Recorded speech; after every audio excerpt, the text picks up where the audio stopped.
And welcome to Political Trendy Radio episode 62 for the 5th of February 2016. That was my screen reader in the background. You can email the show at ellindaboot@gmail.com. Like us on Facebook at Political Trendy Radio on Facebook. Twitter.com. Twitter is at PTRadio666 and other assorted links. Welcome live. My name is Elliot Lindemood. I'll be your effervescent host, whatever the fuck effervescent means. I just like the sound of it. I am Jim, and I do not like the sound of it. Because you have to be a contrarian. No, it just reminds me of Evanescence. Let's not mention that band. So this is PTR episode 62, The Great Christian Rock Swindle, and we'll get to that story later. Or you want to get to it later? Yeah, why not? We'll deal with this shit that's current first, and then we'll take some trip back to 2014. I've just enjoyed a good lunch of Philly cheesesteak sandwiches, and I'm now drinking Rockstar Energy. I had me some ramen noodles, shrimp flavored. Had put me some Ritz crackers on top of it. Gorgeous, just beautiful body and everything. Yeah, that's 5-star fucking low class, low life food right there. Exactly. If you're gonna go low life, you better do it right. Now it's got me some creamy chicken ramen. Yes. It's funny how I think you said you can't be suave after you admit to eating ramen or something like that. Yeah, you gotta kind of try to fucking fake it, and that makes me pissed off at you whenever you fake it. I only fake it to make to make me laugh. I'm not fucking suave. Exactly. My taste in food is happily very hell, ramen's fucking good. So it's And freaking for 25 cents a pop,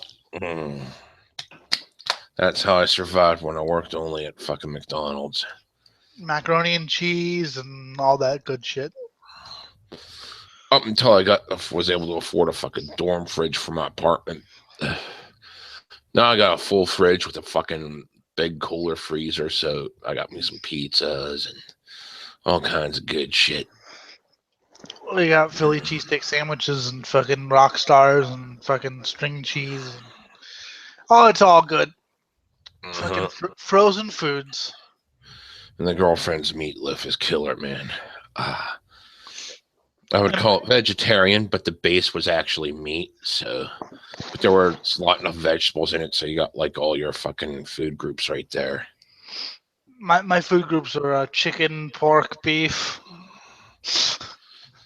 Well, this was ground beef with some vegetables and some fucking, your usual bread. Yep, breads. You can't have meatloaf without bread. Sprinkle some cheese on it. Get yourself some dairy. Oh, cheese is great. Yeah, cheese on a meatloaf is very good. Yes. So, without talking about food more, which we can do, obviously, where do you want to start out? Well, let's just get the fucking 3 episodes. Why does it have to keep fucking pummeling down like this? I don't know. I like Zach Black's video though. Why does it matter? Yay, why does it matter? Hell, even this other guy said I'd like to debate the point. Because, I don't agree with it. But at the same time, it doesn't fucking matter. I'm there for the music, not the politics. See, I would like to debate the point with someone who takes it seriously. But I don't think Phil takes it seriously. There's that. Plus, he's kind of a fucking moron. Especially now with him fucking apologizing even further, essentially almost quitting the band down. Which is his band. So, yay. How much further will you prostrate yourself? Well, he's been kicked off a Dutch festival. I know that. Yeah. Which is, but yeah, apparently he's told the down members to go on without him or something. I don't remember. Yeah, I don't know. Wah! Gave up caring because it's just like, how much more of this shit do I need to fucking put up with? Nah, it'll blow over soon. I mean, they always blow over. Look at the racism rants that, in the 90s or whatever. And he attributed that to basically being out of his mind on painkillers. Yeah, out of his mind on painkillers. I've said some fucked up shit when I was out of my mind on acid. Lots and lots of acid. There was an admiral there, pure 16th century blue dress garb, just walked down while we were out smoking pot, and we just finished it up. And he looked around and he said, "Nice piece of outdoors here." And me and my three friends all saw it. It's like, did you just see that? It's like, yeah, let's go inside. We eventually came up with the hypothesis that it was just a cop, but because of the things we were talking about, like someone capable of owning everything that was outside, and you could only potentially own things that were inside your own house, and then arguing legalities of like, well, wouldn't the exterior of your house belong to them then? Yes, nice piece of outdoors you've got there. Yeah. So I just don't care that much about the. I mean, I like Pantera, but I haven't really liked any of his side projects. Mm-hmm. To me, it's just fucking shrug material. It's like, and seriously, fuck, apologize to these people. Remember back in the day, or at least I do, when being banned from places was a good thing for a band. Yeah. Well, it still is if you know what scene to go into. Yeah. And then again, we're talking Phil Anselmo's about as mainstream as they get. Well, he's mainstream, but wants to be underground, or at least wants to put on the facade of being underground. Either or. But I think he knows he can never be as mainstream as he was with Pantera. Mm-hmm. But yeah, fuck. I mean, that's the thing, though. I'll give him the benefit of the doubt that it was a joke because I don't have any reason to disbelieve him. You know. Mm-hmm. But it's okay. What? I just chalk it up to him being an idiot. Either way. Well, I mean, I'd like to debate it with someone who's, much more committed to the whatever the cause or whatever you want to call it. Yeah. I do that, but I don't think Phil is a racist, or at least is, a committed Nazi or whatever. But, I debate someone who's like committed to it and like, Mm-hmm. actually has it. So I think we've wrapped that up pretty nicely. Yeah, we've been kicking the dead horse. Yes, we weren't even going to mention it today, but everyone just mentions it, so. And it just keeps popping up everywhere. Yes. We don't care. Ceased caring.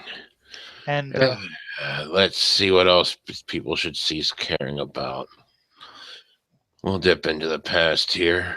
2014, June 17th. As I lay dying singer, Tim Lambesis said he became an atheist, but kept claiming to be Christian to keep selling music to the faithful. And I didn't even know As I Lay Dying was Christian until about 2009. Because unlike Under Oath, they kind of stopped, but they used to put the preaching in some of the tracks. Like, Literally on the first album, they had a guy. You guys should like turn to Christ, even if you guys don't believe in it. You guys should just like open yourselves up to Christ, man. I was just like, dude, you sound fucking stupid. But they never really did that in As I Lay Dying. It was more just about shitty lyrics about emotions and relationship, but whatever. But the music was actually pretty good. I don't. It's almost like melodic death metal with some metalcore elements. It's if you must hear metalcore, I recommend that band and Shadows Are Security. Yeah. But if you don't want to, I mean, at least they're metal. They're legitimately metal. Unlike, I shrugged my let's say, shoulders at it. It was too annoying. It was between those two. well, come on, compared to Bullet for My Valentine, it's much better. No, that's vomitous. That's beyond annoying. Yeah, it's funny that they call that metal. I'm just like, dude, there's like two harsh vocals and everything's all emo. If they wrote it right, it could be power metal, but they write it too emo-y. But anyway, so read this article then about Tim Lambesis. I remember when this came out too. Oh, so that's how you fucking pronounce it. Okay. I don't know. Tim Lambesis, lead singer and founder of Christian metalcore band As I Lay Dying, recently confessed, this back 2014, that he and other members of his band had become atheists, but kept claiming to be Christians so that they could keep making money and selling records to Christians. I remember when this came out. This was when I used to troll Christian pages on Facebook. Mm-hmm. Oh, I had a lot of fun with this. Mm-hmm. Oh, I had a lot of fun with it. Other members of As They Lay Dying call it bullshit, but you have to kind of take that with a grain of salt because they might still be trying to fucking sell records. I don't know if he mentions this, but apparently what happened is Tim took some sort of religious studies class, like comparative religion or something like that, and his mind was fucking blown by all the different religions and shit. But keep reading to see what happens. I haven't really read this. I've kind of skimmed through it. Mm.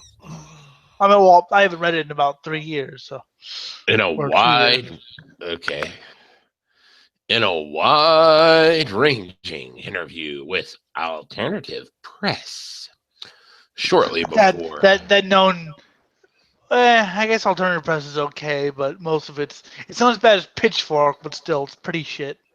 Yay, pretty shit. Shortly before he was sentenced to 6 years in prison last month for attempting to hire a hitman to murder his estranged wife. Yes, apparently he was influenced by steroids because he's a bodybuilder. I think there's a picture of him there. Sounds even more worse-tastic. I was motivated by steroids to kill my wife, to hire a hitman because I'm a bodybuilder. So, I didn't feel like doing it with my own 2 hands, so I hired a hitman. I think there's a picture of him. He really is what he looks like. Yeah, he looks dumb. Built and dumb. Yeah. He's got all those fucking happy little tattoos there, and ugh. Yeah, God, happy little tattoos. He really is what he looks like there. I mean, he's nice, but he's actually got a okay band called Perithian. I'll show you. It's mentioned here. Let me get through the article. Yeah, okay. Fuck you. The singer addressed the claim he made last year in a YouTube video about his spiritual allegiance after fans started saying he had become a Satanist. Fans see everything disagreeing with what they believe in as Satanism. I mean, I know what they're talking about. They're talking about his last album, Awaken, which was a little darker, a little more like, and people are like, you're a Satanist. I'm like, I don't see that. I see a guy fucking experimenting with life. But anyway. Yeah. And even so, it's like, why would you care? That would actually be cool points if you wore. Because he's a Christian band.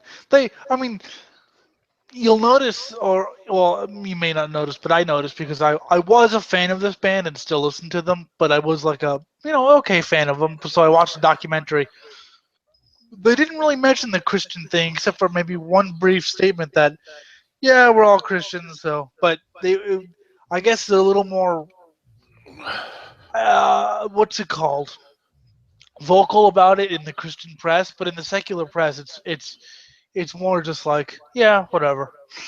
But they never fucking were too overt about it. At least not from what I've seen. I mean, I've seen fucking Christian metalcore is one of the most cancerous things, and I'd rather listen to Christian black metal, and that shit's cancerous.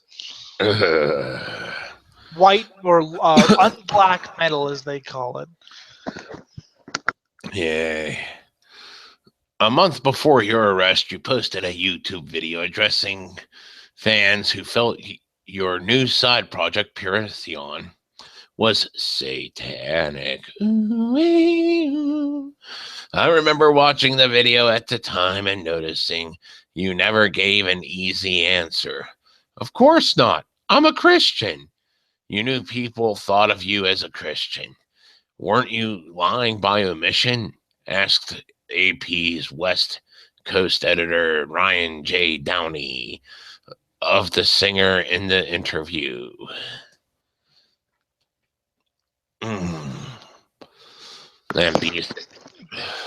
Tim also has Austrian Death Machine, which could have been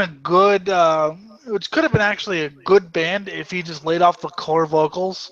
Because I think for that it needed a little more hardcore, not hardcore punk, but hardcore shout, rather than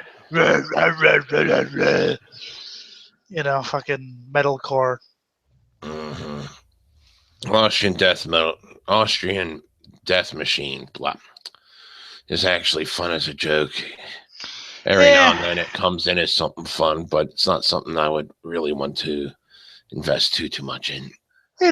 I have the albums on my computer. I got them for free, and I think that's the way it should be. To be honest, I refuse to listen to the cover album they did where they butchered Motorhead and Metallica and Misfits with Arnold's in the background vocals. Literally, that's what it is. Yay. But anyway, continue with the.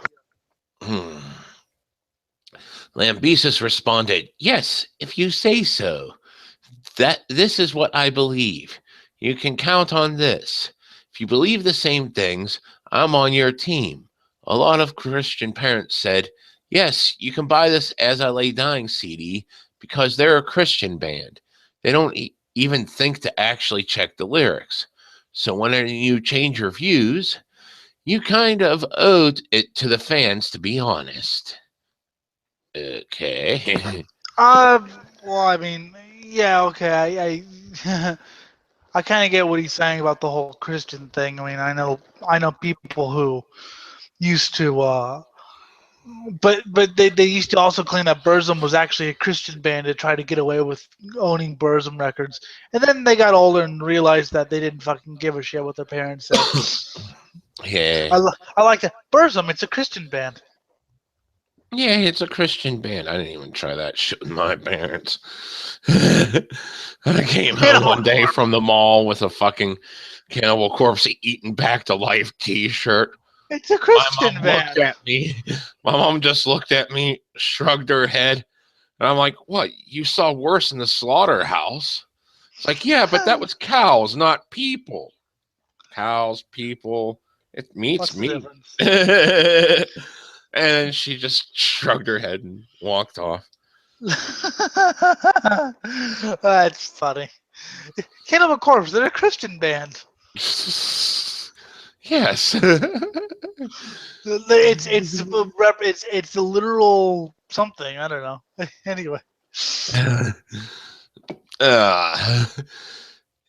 He explained that he was afraid of revealing his true thoughts about God because he was afraid it would affect the record sales of his band. So he simply chose just to say, "I'm not a Satanist," as a cover. Keep in mind they're on a fucking secular label. I think they're on Metal Blade, but I'm not sure. I think it might be a Metal. Probably.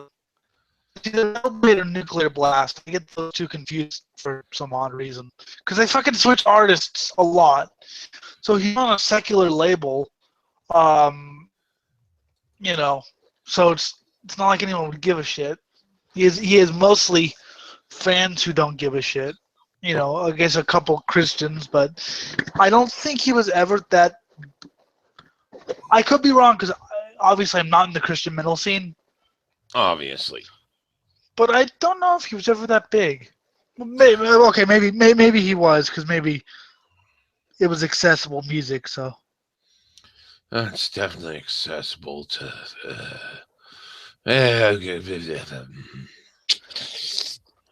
Anyways, try out his Perytheon. It's kind of like melodic death metal, but I like it. It's I'll more check metal it than out. But then those are my dogs barking. I know. I was saying I will try it, but then I'll shoot something. I don't know. Maybe I'll shoot at Cthulhu just to have him drive me even more insane. But it's a lot more metal than As I Lay Dying. Yay. As far as that YouTube video I did explaining Perinthian's work, I was trying to put out a fire. I was afraid it would affect As I Lay Dying sales, which would affect my overall income. I was trying to put out the fire by saying the easiest thing. I'm not a Satanist, he explained. He has a fucking Beverly Hills apartment and shit, so really, dude. Truthfully, I was an atheist. The strategy I had at the time was cowardly. That's an understatement. Understatement. Two of the songs on that record were about coming to grips with the idea that life had no purpose, no meaning. And if you used your brain and wanted to project a fucking Christian image, just go straight for fucking, what was it, Ecclesiastes. That's one of my favorite books. I think he was kind of conflicted. He wanted to kind of show what he was really thinking rather than just create a Christian image, but at the same time he didn't want to come out and say that he was an atheist or whatever. So I think he was trying to kind of come out, trying to find which you can't find a middle ground for. Yeah. But I mean, it must have been a big blow to him to realize that life has no purpose. Something that I realized when I was young. Yeah. These were negative things I wasn't allowed to deal with in As I Lay Dying songs. If you're really trying to push the Christianity crowd, yes, you can. It's fucking throughout the Bible. Ecclesiastes is just like this fucking, like I said, just read Ecclesiastes and drop out anything that they say about praising God or anything that, which is like 3 sentences in the entire book. I do get what he was saying though, because the rest of it's just pure nihilism. I've read it. I get what he's saying because As I Lay Dying is a band. Perytheon is kind of his project that he just had band members, hired for, or whatever. But As I Lay Dying is a collective band, so I get it. He probably couldn't have expressed himself, especially if some of the members were still Christians. They'd probably be like, "Wait a minute, what? Wait, life has no purpose? Don't say that. Jesus, please help me." And when you die, all your works are cast onto other people who will not fucking do what you want with them anyway. So it's all pointless and meaningless.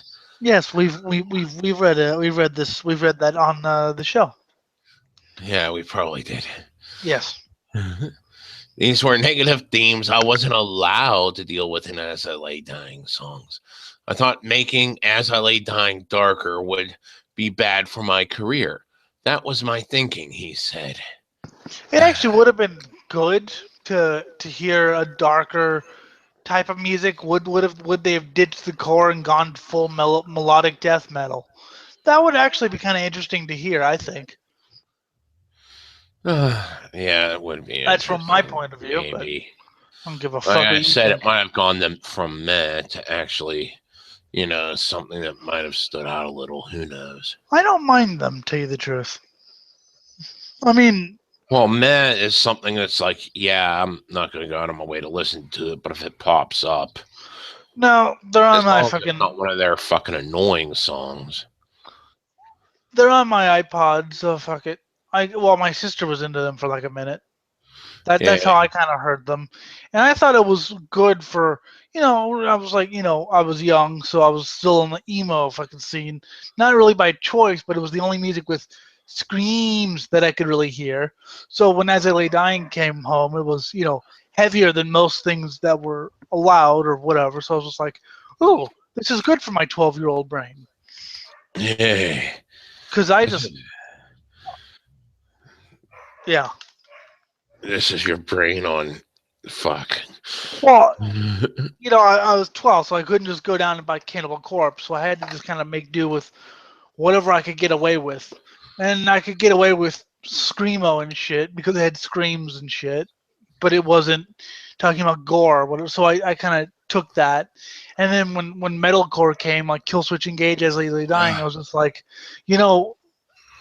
wow, I could get away with this because it's not talking about gore. Not that I had a problem with, but parents and all that shit because I was 12. And it's got harsh vocals and it's heavy. Well, heavy for the time. Fuck yeah. Mm-hmm. Lambesis noted that the majority of Christian bands he encountered while he was on tour had taken similar positions, where they were just simply working to collect a check. I don't doubt that. I'm sure Mortification actually does believe what he talks about because it's the guy from You should hear the first album. It's not bad. The first Mortification album. It's not bad. Mm-hmm. But everything after that pretty much sucks, and he just gets preachy and preachier. And The Evil Addiction Destroying Machine. That's one of the album titles. I like Evil and Addiction. Yes, don't we all? Yes, we all do. Oh God, where did you come from? Scared the crap out of me. Well, technically Ireland, but hold on, let me get my headphones in. I'm probably fucking it up. No, you're good. Really? You're having no audio or echo or anything like that? Really? Not that I can hear. All right, well, let me know if I fuck it up. Okay. We will. We toured with more Christian bands who actually aren't Christians than bands that they are. In 12 years of touring with As I Lay Dying, I would say maybe 1 in 10 Christian bands we toured with were actually Christian bands. Have you ever seen the Majo Gortner documentary, Jim? No. Where I've seen it. I've seen it. Yeah. Where he talks about how he doesn't actually believe what he's saying. He's just kind of fucking there to be there. He's just there to basically earn some money. Well, let me correct you there. The purpose of that documentary was to expose what goes on in Christian. It's more of an expose than this guy just wanting money. He was, if you don't know the story, he was forced to be a preacher when he was like 5 or 6 years old. They dressed him in a little Lord Fauntleroy suit and dragged him all around the South and made him all this money. And then the guy, Marjo, eventually he rebelled and stopped doing it. But about 10 years later, he comes back and he tricks the Christians. And he says, listen, I was backsliding, but now I'm saved again, and I want to come back and preach. Mm-hmm. So he comes back and preaches, but he brings along a camera crew, telling them, this is exactly what I'm going to do. This is how all the tricks work. And, of course, you see this guy go out and do everything he says he was. Yeah. And as Hitchens said, it was an absolutely great movie that has made no impact whatsoever. When did that come out? It was like 72? 70s, yeah. 73, something like that. And he was right. They exposed everything that goes on in these small-town money-making revivals, and it made no difference. It made no difference. They keep rolling on. Oh, hell, I was supposed to be fucking a prophet according to one of them whenever I was home listening to 12 Steps to Jesus called. Fuck. Jim a prophet, that I want to see. That would have been funny. I would have been fucking making World War III happen or die trying. Forgive me, James, but for asking this, but do you ever miss it, being homeless? Sometimes I actually do. Things were a lot simpler, actually. Oh, boy. Life is simple when you're homeless. You wake up and it's like, where do I charge my phone and where do I take a shit? That's all you got to worry about. Fuck charging phone. You don't even need it. I mean, you get in the right shelter that'll fucking the 12 Steps to Jesus place would have kept me indefinitely if I would have just kept preaching. But yeah, Jim, I do recommend watching that movie. And just to wrap that up, yeah, I actually do feel a lot better that I'm not. There's a lot more things I like better. Though once in a while, when everything's just like, why the fuck's this shit happening? Why can't I crawl under a rock again? Mm-hmm.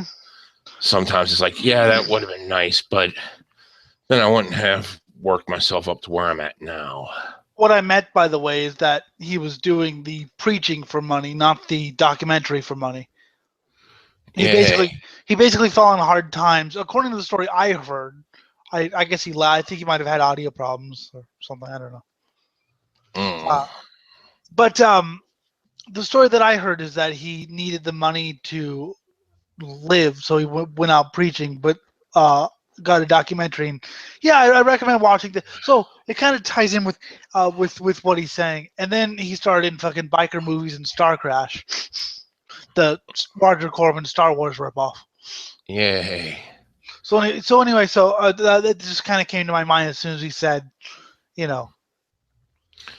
Anyways, he also explained that he wasn't the first member of As I Lay Dying to give up on Christianity. I actually wasn't the first guy in As I Lay Dying to stop being a Christian. In fact, I think I was the third. The two who remained kind of stopped talking about it, and then I'm pretty sure they dropped out of it too. As I said, some of the other members say that he's not telling the truth, but we don't know at this point. Sorry, my voice is kind of scratchy. Yeah. That's better. Had to clear my throat. Yay. Too much cocaine. Cocaine. Yes. Thank you, Dr. Roxo. So yeah, some of the members say it's bullshit, but we don't, there's no way of knowing, but he could possibly be telling the truth.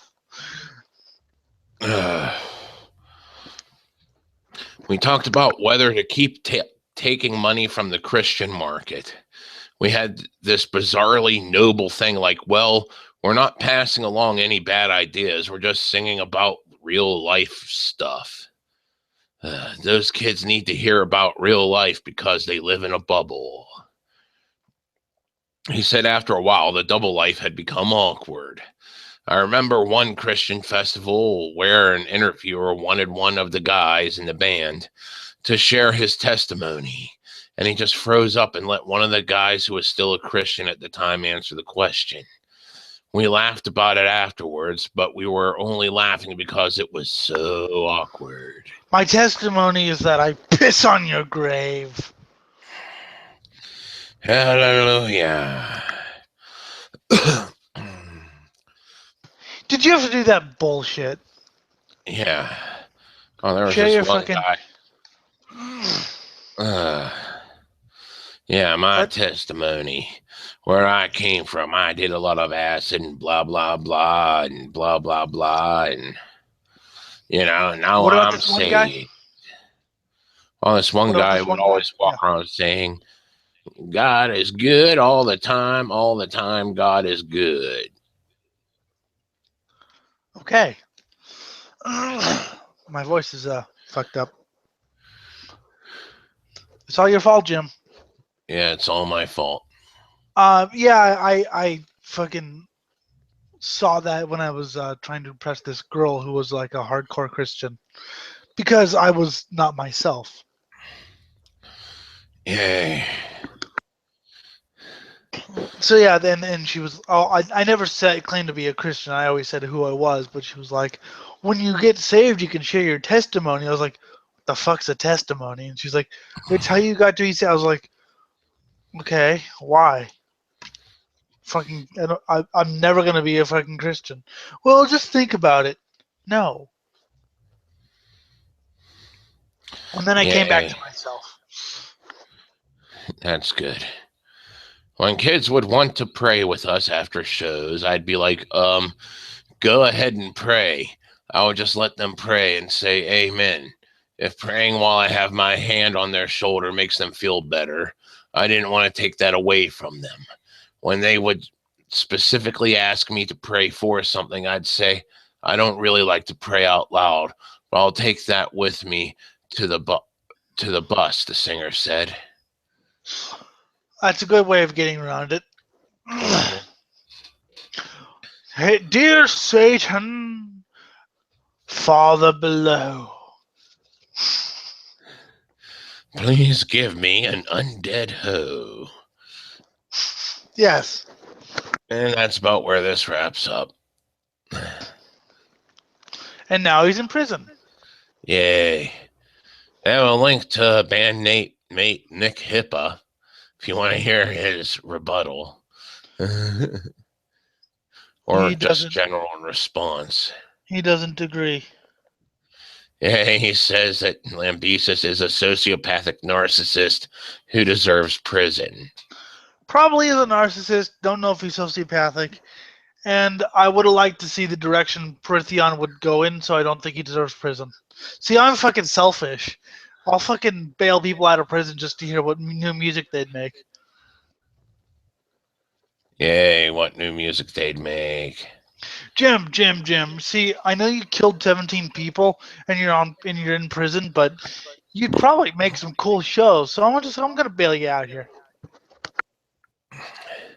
Yeah. He explained that even after he was arrested and later released on bail and tried reaching out to them, none of his bandmates wanted anything to do with him. The other band guys didn't return my calls when I first came home. I eventually did speak with Nick, really briefly. I mean, really, really briefly. In both cases, we never got to the details. I thought they were establishing communication, as if we'd be able to talk about these kinds of things. But then it was almost like there was some sort of group thinking going on. It was like they all decided collectively not to talk to me. They cut off all communication, said Lambesis. Well, yeah, I don't know. Yay. There is no contortion in his pseudo-philosophical jargon, and the verbalized assessment of his relationships with myself and former bandmates is absolute slander. I had spoken with him directly in length how 100% of my heart and love and loyalty was being directed in support towards his victims. These victims being people I had opened my heart to as family for many years and whom I pray will find healing from his deep abuse. In complete disregard for the truth, as I'm certain he understands it, he opted to fabricate motives that described us abandoning him as a callous business decision. Well, if you look up Metal Archives, they only have 2 fucking band members. Yeah, so, only 2. Everyone else seems to have left, so I don't know. Yeah. It is regrettable that he utilized this platform as a means to justify his conduct. The prosecution of his case profiled him as a sociopathic narcissist in definite need of rehabilitation. For those of us who truly know the man for who he is, it's shameful that in spite of all, he is still as ever was, just as they say. Whatever. Yeah. Who is this you were reading about? This is from 2014. It's about the As I Lay Dying Tim Lambesis Christian metalcore band. Oh, okay. Okay. Yes. Yeah. I know extremely little about Christian music or Christian music history. I only know the weird Christian emo metalcore explosion that took place in about 2004 or so, where if you had a MySpace, all you needed to do was start up some shit core or screamo band, claim to be Christian, and you can get signed overnight. Yeah, signed overnight. And unfortunately, I was too young to. Even then, I wasn't really a Christian, though. Even then, when I heard that, when I heard Under Oath was a Christian band, I was just like, bleh. Yay. Run away. Yeah, well, I couldn't because, once again, I was 12, and that was the only fucking screamy thing I could listen to. So, took what I could take. I just think it's interesting, fuck. Oh, well. Keeping on with fucking metal. Let's go over 10 albums that deserve a second chance. Oh, this is gonna be fun. From Metal Hammer. Oh, boy. Often loathed at the time of release, are these albums worth another chance? Now, I'm gonna stop you right there. I usually give albums about 3 or 4 listens, even ones I don't care for, just to see if maybe I missed something or maybe if it was in the wrong mood. So I usually give albums about 4 chances. If you still suck after the 4th chance, I'm sorry. Why be sorry? Just shit on them and go on your way. I was being nice, but okay. Why be nice? Because I'm feeling nice, Jim. If you actually believe that, Jim, then No, I don't. good. Anyway. Here at Metal Hammer, we're all about celebrating bands' finest hours and the landmark releases that define our genre. Oh God, this is gonna be painful. I can tell. And you've seen it, and you've shown me some things, so you know how this is gonna turn out. Yes, and I only showed you 2 things. I know. There's one I could kind of get behind if I was like 5 years younger. The other I couldn't get behind. Well, okay, 6 years younger. Okay. Anyway, We'll get there when we get there. let's have a look-see. But not every album is a masterpiece, and few bands claim a pristine catalog, with some opuses bringing more condemnation than others. But have we been too unfair in these previous judgments? No. Usually not. While we're not claiming that any of the following albums are the artist's finest work, we feel that if you strip away the history and controversy surrounding them, you may be pleasantly surprised when you give them a second chance. I don't listen to an album based on history and controversy. Maybe the first Mayhem album I wanted to listen to because it had the, Varg Vikernes and the guy he killed on guitar. But even then, it was more about I love Mayhem. Fuck, those dogs need to shut the fuck up. Mm-hmm. Sorry. Number 10, Metallica, Saint Anger. Okay. If the songs were shorter, if they were cut by about half, I could get behind that album. The problem I have with the song, because it's stupid music, but the problem I have is the song just goes on and on and on and on, repeating the same part over and over again. Some kind of monster. 50 times, and you're just like, do something different. But as far as that goes, if it was 35 or 40 minutes long, I could see me, if not loving it, I could see me tolerating it. And the snare sound. Never heard it. What's that? Never heard it. Are you? What kind of music are you into? Oh, I don't know. I listen to a lot of blues, a lot of '60s pop, a lot of Guided by Voices. I don't know if you ever heard of that band. I have not. No, I've not. So anyway, what does Metal? Oops, fuck. What does Metal Hammer have to say about Saint Anger? Just let me say, no. Like I said, well, I fucking hear this shit come on the fucking radio at different places I've worked, and I've wanted to fucking claw my ears out or punch my coworker for singing along.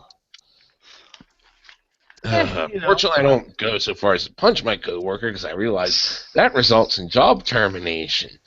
And the snare. And plus, if you strip away the distortion, it's really a bunch of hard rock songs. But I don't hate it like I hate, let's say, Load or Reload. Oh, God. Yeah. Just saying. Anyway. They're all in the same ballpark for me. But anyway. Still held by many to be the most disappointing metal album of the 21st century due to its... Tell you why really quick. I'll tell you why it was disappointing, because everyone claimed it to be a return to form, return to thrashing anger, and you get it, and it sounds like... It sounds like what it is. A huge budget band trying as hard as they can to be underground. To be gritty. That's what it sounds like. They're not that gritty, but they try as hard as they can.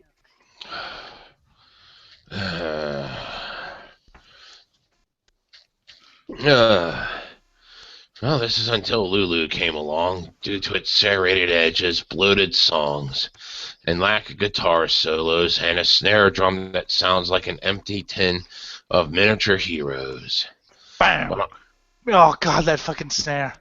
And the guitar solos, although I'm not huge on guitar solos, I think that would kind of break up the monotony of just playing the same thing. Because that's what the songs were. They weren't progressive. It was literally an 8-minute song of 3 or 4 different parts. Yeah. As throat slitting I will go.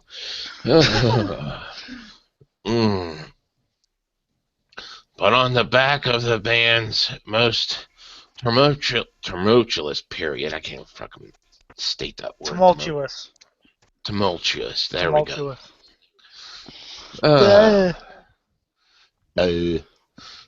Awkwardly captured on some kind of monster. God. Yes. Oh, come on! I love that movie for the comedy value of it. Okay, I'll grant you that. The tension, frustration, and drama that unfolded behind the scenes courses through Saint Anger's veins, rearing its ugly head through every frenzied barrage and guttural riff. It's No.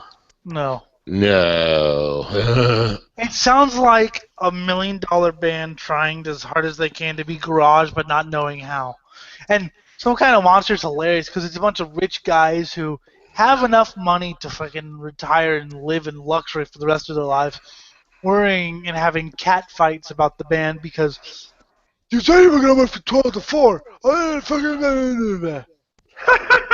It's fucking. Literally, that's what it is.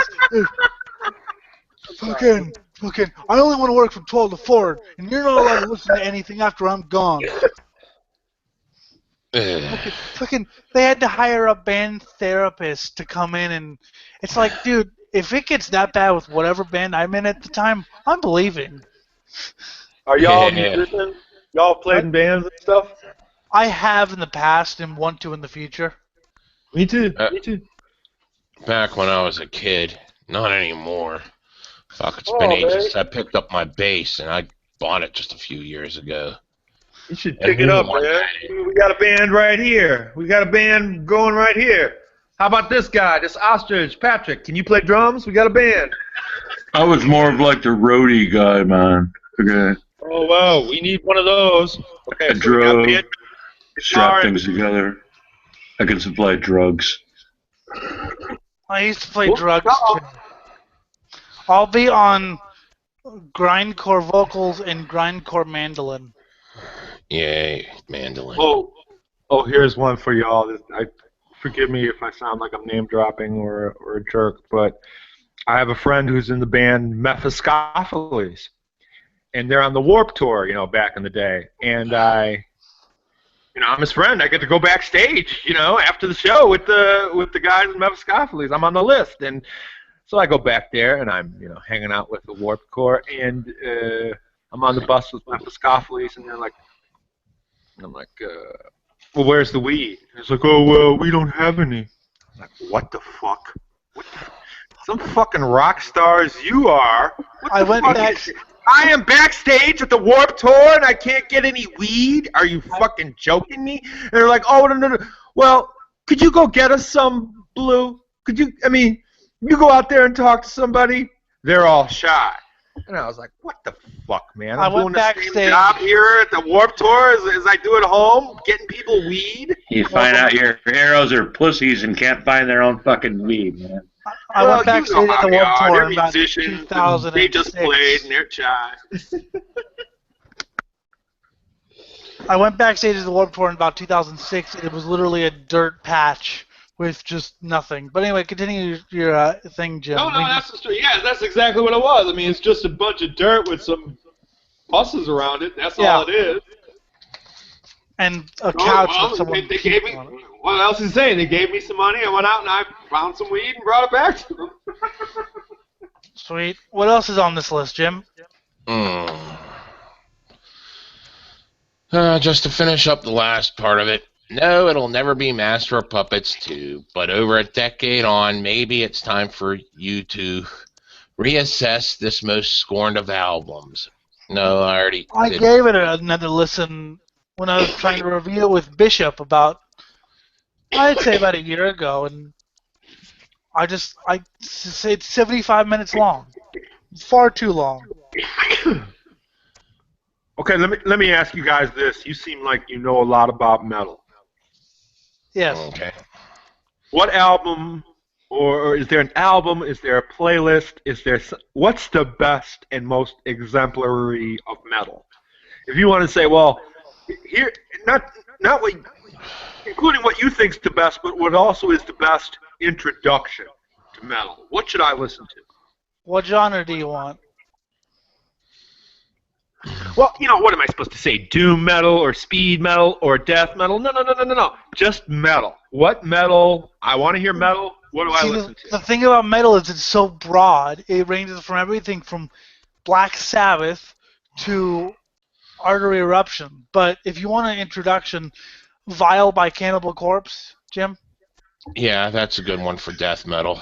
For just normal metal, for like more mainstream, I like maybe Master of Puppets. You can never go wrong with Judas Priest. Sure. Okay. Yeah. I do like the little I've heard. I do like the doom metal. That slow ass metal. That's good. Yes, doom metal's fun. Candlemass. Candlemass is a doom metal band. Okay. Yes. Anyways, next entry on this list is The Architects, Here and Now. You showed me it for about 20 seconds, and I asked you to turn it off. No, I sent you the link, and you turned it off after 20 seconds. I lasted 6. I never played it. I could hear it bleeding through your speakers, though. Maybe play it and let others be the judge. Oh, God.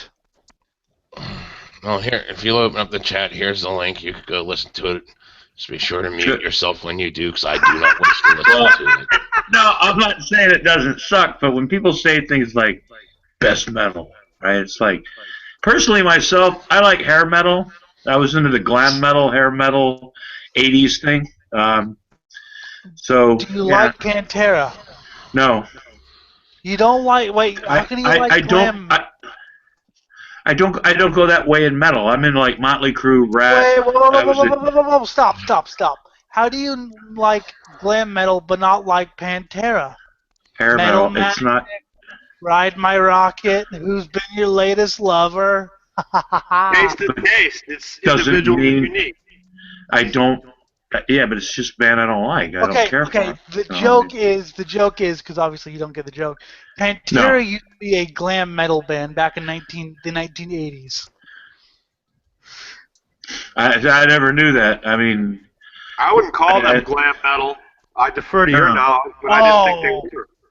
Jim, keep reading. I have to share a link now. Mute yourselves while you listen to this, but you wouldn't call this glam metal. Yeah, trust me, it is glam metal. He's going to show you. Pantera is glam metal. Okay. Yeah, Pantera played glam metal before they made Cowboys to Hell. Yeah, stay on this chat. I will send you the first album. Mute yourself and listen to it, and you tell me this isn't glam metal. Fuck, the opener's ripped off from Detroit Rock City. Well, I'll listen to it later. I'm also not the biggest Kiss fan either, you know? Here, I'll send you the compilation of the first 4 albums titled The Glam Years. Yay. Could Pantera argue that they have evolved from glam? That they're no longer a glam band? I mean, well, then they evolved into shitty groove metal, so. 3, step, walk. Are you talking to me? Anyway, what about the Architect? We need to focus here.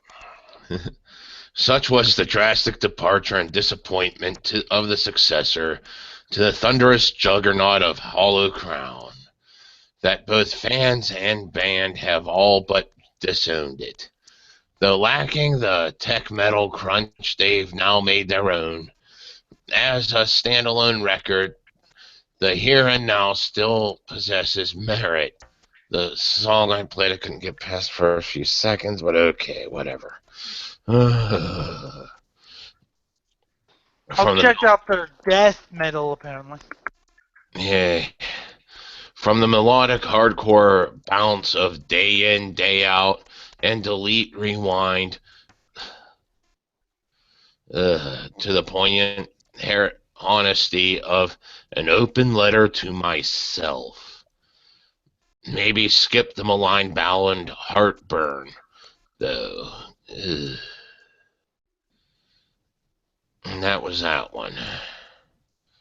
And the track they shared, I'm guessing they figured was the best off of it. God.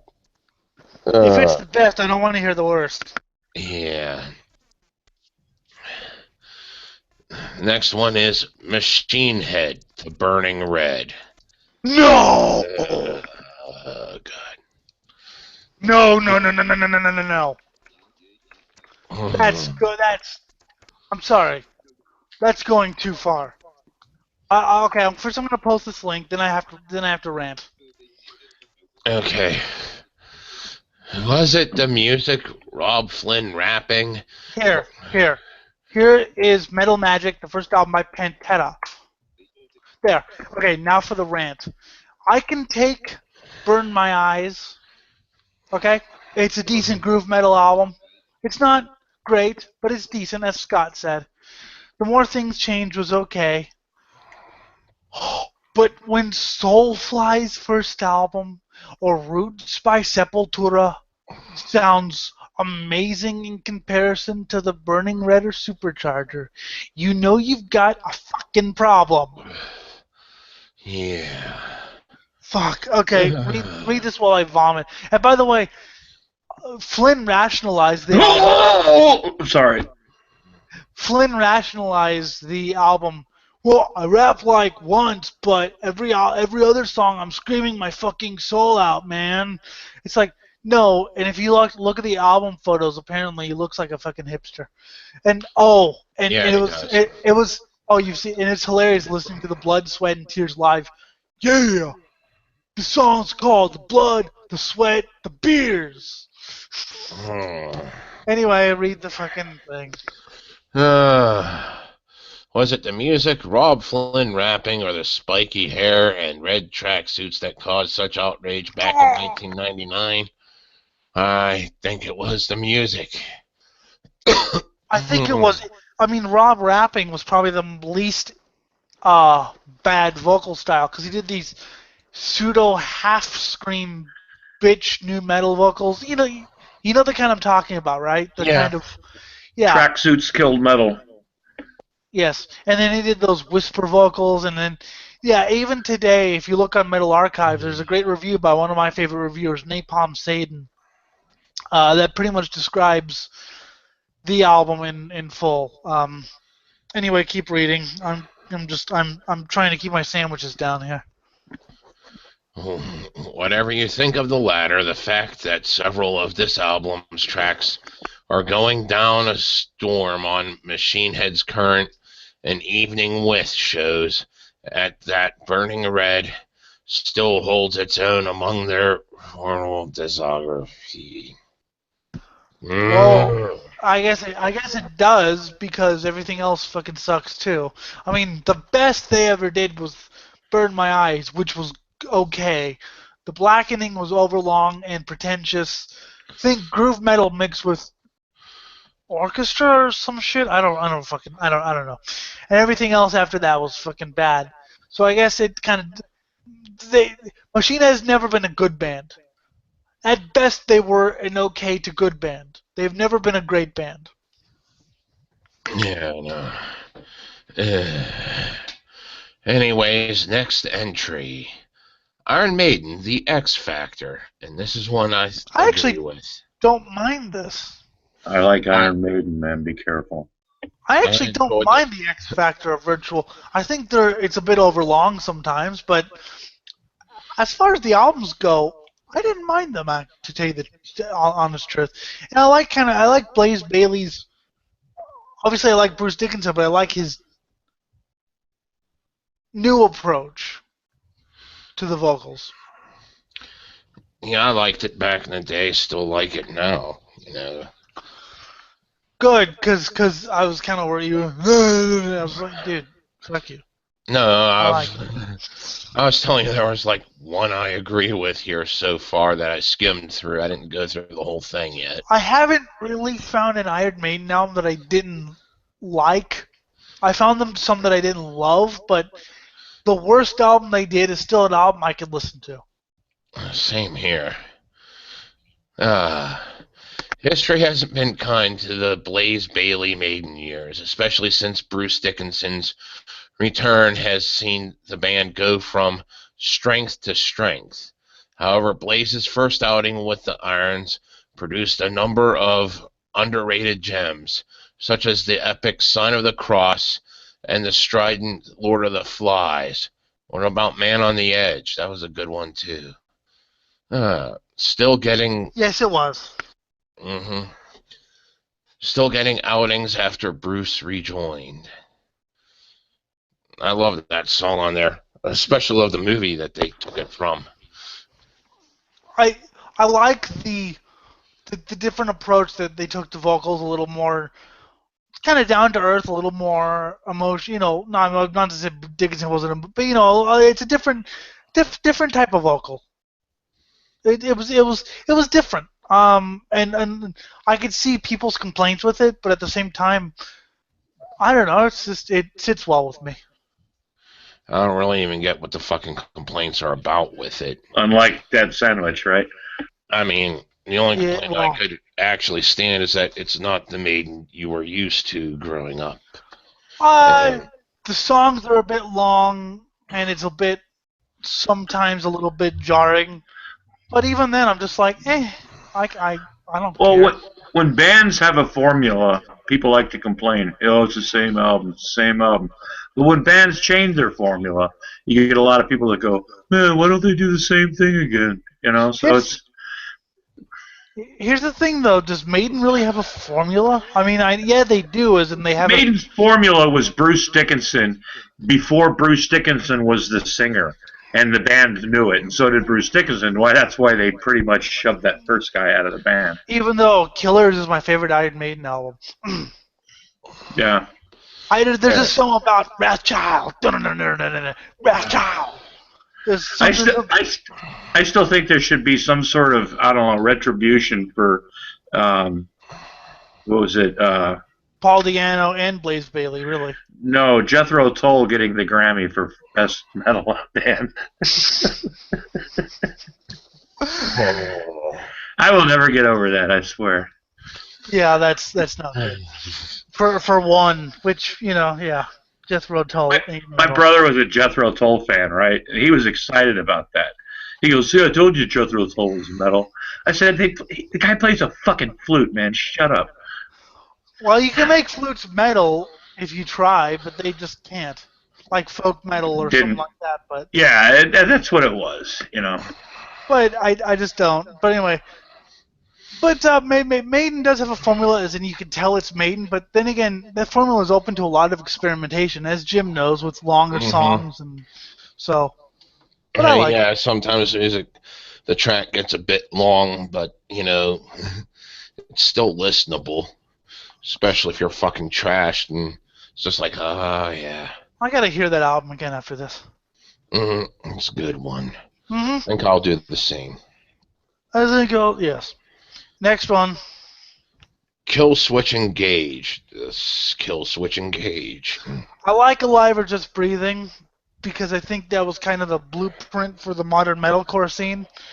Like every blueprint, it was just slightly better than what it spawned. Well, okay, a lot better, because a lot of bands ripped it off. Even the band ripped it off, but went even poppier. But as far as it is, if you want decent new metalcore, check that album out. But what did I say about the self-titled? Now, I don't know if this is the first one or the second one. Let's see. I just thought it was meh. The band's second Epitomus album. Okay, second. I didn't like the second one. It was mostly clean vocals with very little.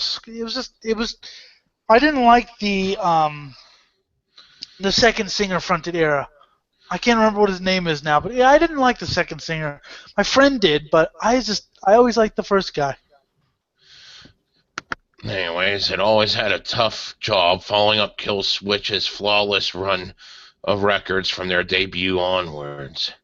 They're flawless? No. The first two are really good, or at least good. The End of Heartache is where things took a skyrocketing turn down to the sewer.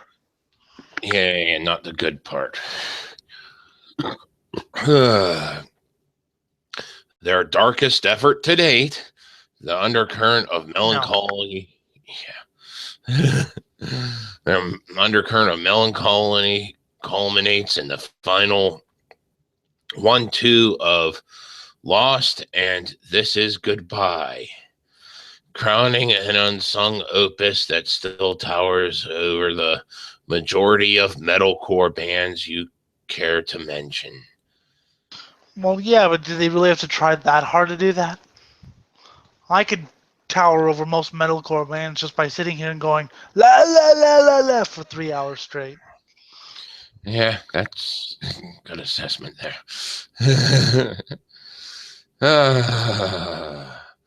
At least it's not that annoying. Okay. No, it's listenable.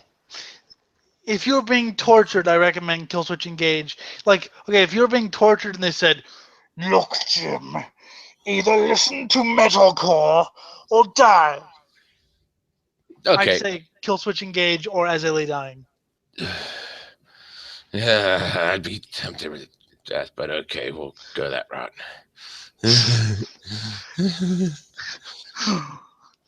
It's a weird torture. It's a weird life or death thing there, huh? Yeah. So, yeah, I don't get it.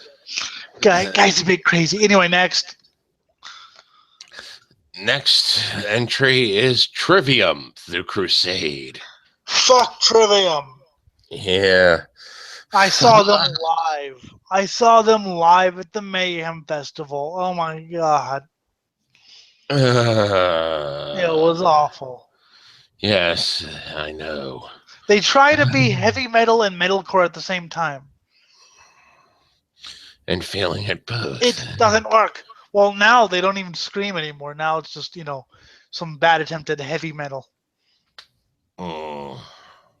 What do they have to say about this? Coming on the heels of the breakthrough success of Ascendancy, the Florida metalers almost completely derailed with this jumbled up follow-up that saw frontman Matt Heafy abandoning his commanding roar, which was not that commanding, but anyway. No, but considering what they became. I don't even care what they became. I ceased caring before. Considering what they became, I think it is a commanding roar, considering what the vocal style he turned into. But anyway, keep reading. My cat's meow's a better war. Anyway. However, sift through the muddy waters, and you'll find some heavyweight anthems in the form of Tread the Floods, Entrance of Conflagration, Detonation, and even ballad This World Can't Tear Us Apart. No, I refuse to. Next. Fire. Purify it with fire. And now for what I don't know. Paradise Lost, 1 second. They were a good band until they released their first album, which I find disappointing. I mean, their demos were great. They were kind of cool early death metal, and the first album was okay. It was, death doom. But then they went all gothic doom, and I lost them. And they didn't even do it well, like My Dying Bride. They actually, pretty bad. Anyway, what does this have to say about this wretched abortion of a... Just the first sentence has images in my head I want to purge. File next to Slayer go new metal, Korn go dubstep, and Kiss go disco prog, no makeup. Oh God, no! I don't want to think about Korn going dubstep, and I still don't think Slayer went new metal. But that's a point I've argued so many times. They went groove metal. Shut up. I mean, compared to the Burning Red, Slayer's fucking... But anyway, oh God. Anyway, continue. The goth metal pioneers' decision to delve into synth pop. Oh God, that album. Okay. Oh God. No. I'm glad I have not heard it. I don't want to think. No, I'm thinking about the album and I don't want to anymore. Good. Then don't. I can't help it. You're fucking talking about it. It was met with shock and outrage when it dropped in 1997. However, even though they've since come full circle back to their doomy roots. I don't know the band, but fuck. Yes, they have gone back to their... They have released some actually pretty good stuff recently. But this album needs to be destroyed, purged from life. Yeah. If you're a doom metal band, don't go synth pop. 1 second still sounds pivotal, while the likes of Say Just Words and the title track are still mainstays of their live set. Oh God. Can we just move on, please? Black Sabbath, Born Again. I don't like that album.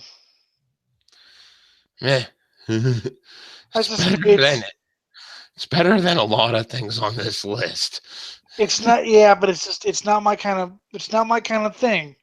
Deep Purple guy isn't my kind of singer. I'm sorry. Yeah. He's a little too bluesy and folky for or a little too bluesy for my taste. Like Ozzy was, but it wasn't my kind of metal. It sounded a little too AC/DC-ish hard rock for me. So I just I don't really care for it myself, but yeah. Oh, okay, yeah. like Well, I yeah. said, Yeah. Oh, yeah. compared to this, any Sabbath album that doesn't feature Ozzy or Dio tends to be dismissed out of hand. Tony Martin, bitch. Listen to Tyre and fuck off. Yeah. Despite some great efforts in the late 80s with Tony Martin Yay! at the helm. Born Again's dreadful cover and the Stonehenge incident that would go down in rock history legend. Yes! Thanks to Spinal Tap. In short, it's one of the most ridiculed. But musically, the more gothic approach of Thrashed and Zero the Hero have helped the album date well from its inauspicious beginnings. Zero the Hero, I think, was a better Cannibal Corpse cover because the song just goes nowhere. It's just this riff, and then Ian Gillan. I'm just like, what? I liked Sabbath because it was melodic, you know what I mean? But that just wasn't melodic. It was literally you hear this white noise and you hear this guy. I don't even dare to talk to you. I'm just like, this isn't melodic. This is just noise. Well, not noise as in, but it's just notes with a beat. Okay.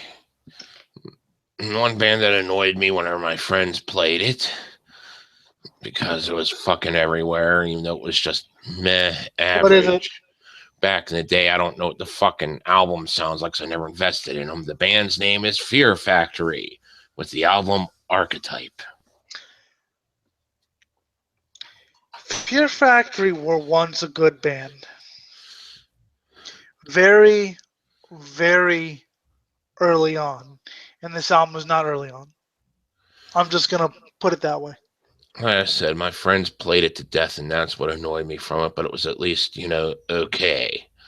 I always... Whenever I first saw them at fucking Ozfest, it was good. But then they just kept playing it to death. They never did anything for me. I'm not huge on industrial metal anyway.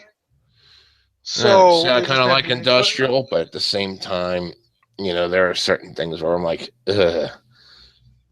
I just never got into it because I've always thought you can make any sound you want on keyboards. It's special when you make it on guitar. That's true too.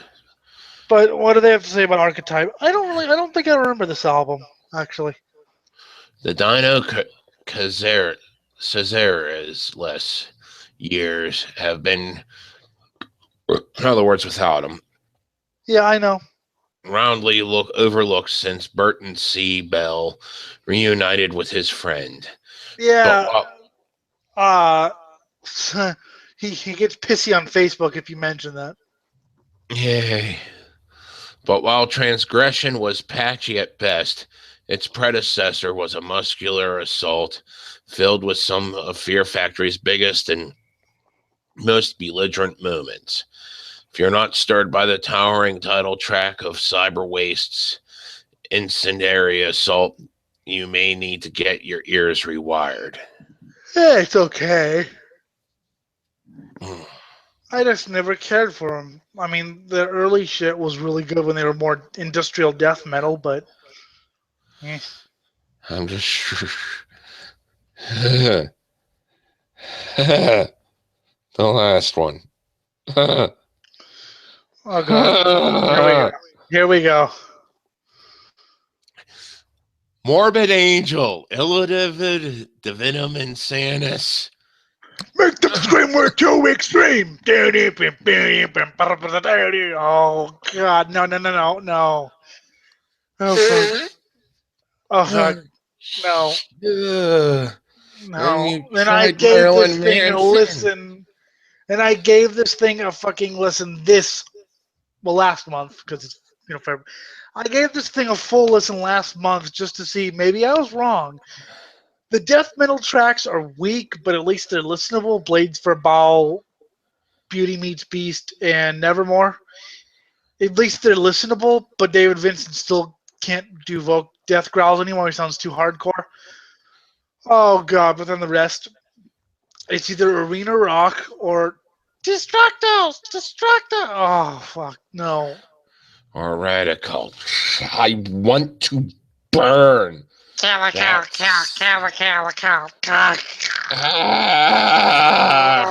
Marilyn Manson fucking sounding. Like you said, the shit is okay as background music playing way in the background while you have a huge crowd of people fucking drinking. And like it that's what really pisses me off, because I go to Morbid Angel because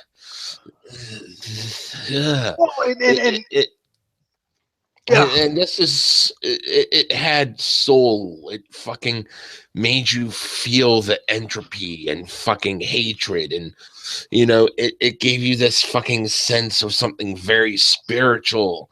And this is such a soulless effort by a band that especially the first 4 albums. I take the 3 official. The very, very first one. You know how much I love that one. Yeah. And, I even like the one that came after it a bit, but that's just party music to me. But still, even the next 3, even Heretic, which nobody liked, or very few liked, was still passable. I mean, it was you put it on if you wanted to hear death metal as background music or whatever, but really, you hear that? I like some songs off Domination. That's what I was saying. It's party music. But this one, I mean, the 3 or 4 death metal songs are decent, but yeah, they don't feel like they used to feel. They don't feel the entropy. They feel like good party music. I Am Morbid could have been a good song if it was done by another band and without David Vincent's horrible vocals. Because I'm not averse to arena rock anthems. I mean, they're fun to just sing along to while look stupid. But it's just, no. Okay, I got to tell you this. I think I told you the story before, but I'll tell you the story. My only experience with Morbid Angel at the time was the Kingdom Come / Abominations of Death, or Abomination 7-inch that they recorded in '87. So this is just after the first their album that they recorded in '86, Abominations of Desolation. Mm-hmm. So you know what they sound like, okay? Mm-hmm. Even though you never heard the thing. So I was all into that. I played that 7-inch up, down, and sideways. And then I hear on the radio, sorry, dogs are barking. This is the new song off of Morbid Angel called "I Am Morbid." I was like, okay, that's a weird. I was like, who the fuck turned off Morbid Angel and turned on something? And then I read the reviews for Metal Art, because I was excited about that. I wanted to get this album because it's the new Morbid Angel, man. Even though I only heard 2 songs, I wanted to know more about this band, obviously, right? Mm-hmm. So I was so excited. New Morbid Angel, fuck yeah, I'm gonna get this. I mean, I read the reviews and heard I Am Morbid, and that turned me off buying it. I have not bought the album yet and don't intend to, but I don't even want to. What? As I started building myself back up, I was like, I wonder what some of my favorite bands are up to now. Since I was fucking under a rock, homeless and shit, fucking haven't heard shit in a while. So I fucking plopped on this, and the very first track I heard by them off this album was Radical. And I was like, no. Wait, no. How do you must have put it on shuffle or something. No. This was fucking, I just said, okay, typed in the album name, and I came to the first track on fucking YouTube, plopped on it, and that was the first track I heard. Okay, I was listening to them in order. I just grabbed it, and I was like, at least I heard at least, oh my god, I didn't hear that till like it was 6. At least I heard Iron Morbid, which was a good letdown. I mean, it was a letdown, but at least it was, listenable. Yeah. Fuck, you heard Radical first. Yeah, I was like, what the fuck is this blasphemy? Oh, poor soul. I don't even want to know what it has to say about this, but I guess you're going to read it, so I'll cry. The extreme metal Saint Anger, or dare we say Lulu, the return of David Vincent to the head of death metal's premier band for the Which first I wasn't excited for at all, because I know what the fuck David Vincent's done after fucking Morbid Angel. If you want to know what he's done, he's become an industrial fucking pansy. And Trey kept talking about how he was influenced with electronic music and anime. So Steve Tucker had just left. Tim, whatever his name is, replaced Pete Sandoval on drums. The only decent member was Thor, who wrote those 3 or 4 death metal songs were written by the new guitarist Thor. So he's to blame for like the 3 points of quality on that. Well, kind of quality. Yeah. I mean, compared to the other songs, those couple death metal songs stand out like pearls. They're just like, fuck yeah! At least we can listen to something decent. Although I still think the drums were way too triggered on those. I said it's very background music, and just not what I want from. And three out of the 4 members of Morbid Angel have now left the band in like a month or like 2 weeks. First Tim left, then fucking Thor, then Vincent left. Yay. For the first time in 17 years, it contained talking slabs of vintage Morbid Angel. However, it was the techno and industrial afflicted radical. Vintage Morbid Angel. Vintage Morbid. No, I'm sorry. No. Wait for Ball, Beauty Meets Beast, and Nevermore are okay, but they would be like they're not anywhere near. And then they would be. I want that song purged from my brain. The 3 death metal songs are not vintage Morbid Angel. They're okay. They would be B-sides or something, but they're okay, but they're not vintage Morbid Angel by any stretch of the imagination.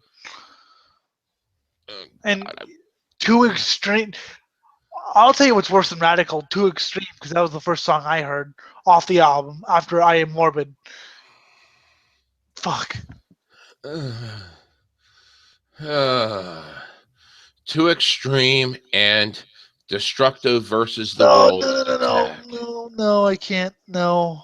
Oh, God. Keep reading, but I just... no. That had diehards, including Adolf Hitler, no less, crying out in disgust. Have you seen that video? No. Where Hitler reacts to... Oh, that's funny. I'll have to. and of course, the band responded, "You guys aren't open-minded enough." Dude. Oh, God. You want to know how bad it was? Mike Browning, the original vocalist for Morbid Angel, or, well, not the original, but, the original drummer and one of the original vocalists, yeah, he ripped into that album, and apparently he was banned from David Vincent's nightclub for it. Yay. Look, I like Mike Browning. He knows what's up. It's been 30 years since that album was recorded. Shit. Oh, yeah. Hell, I just turned 40 this week, so fuck it. Anyways. Whether, like Hammer, you think the album is brave, blistering work from the death metal pioneers, or a clangor of monstrous proportions, it's a unique experience that's well worth another try. No, it's not. No, because I gave it a try in January 2016. I don't want to try it again. I'll listen to the death metal songs if they come on. I mean, that would have been a decent EP, but... And have you seen the live footage for Nevermore? Have you seen the live footage for Nevermore when Vincent comes out in some weird wire techno outfit. No. Ugh. Like I said, the very first song I heard, I want Purge from my brain. I will purposely scratch. If this album ever comes into my possession, I will purposely scratch that track, just to remove it from the album, so it just skips entirely past it into the next song.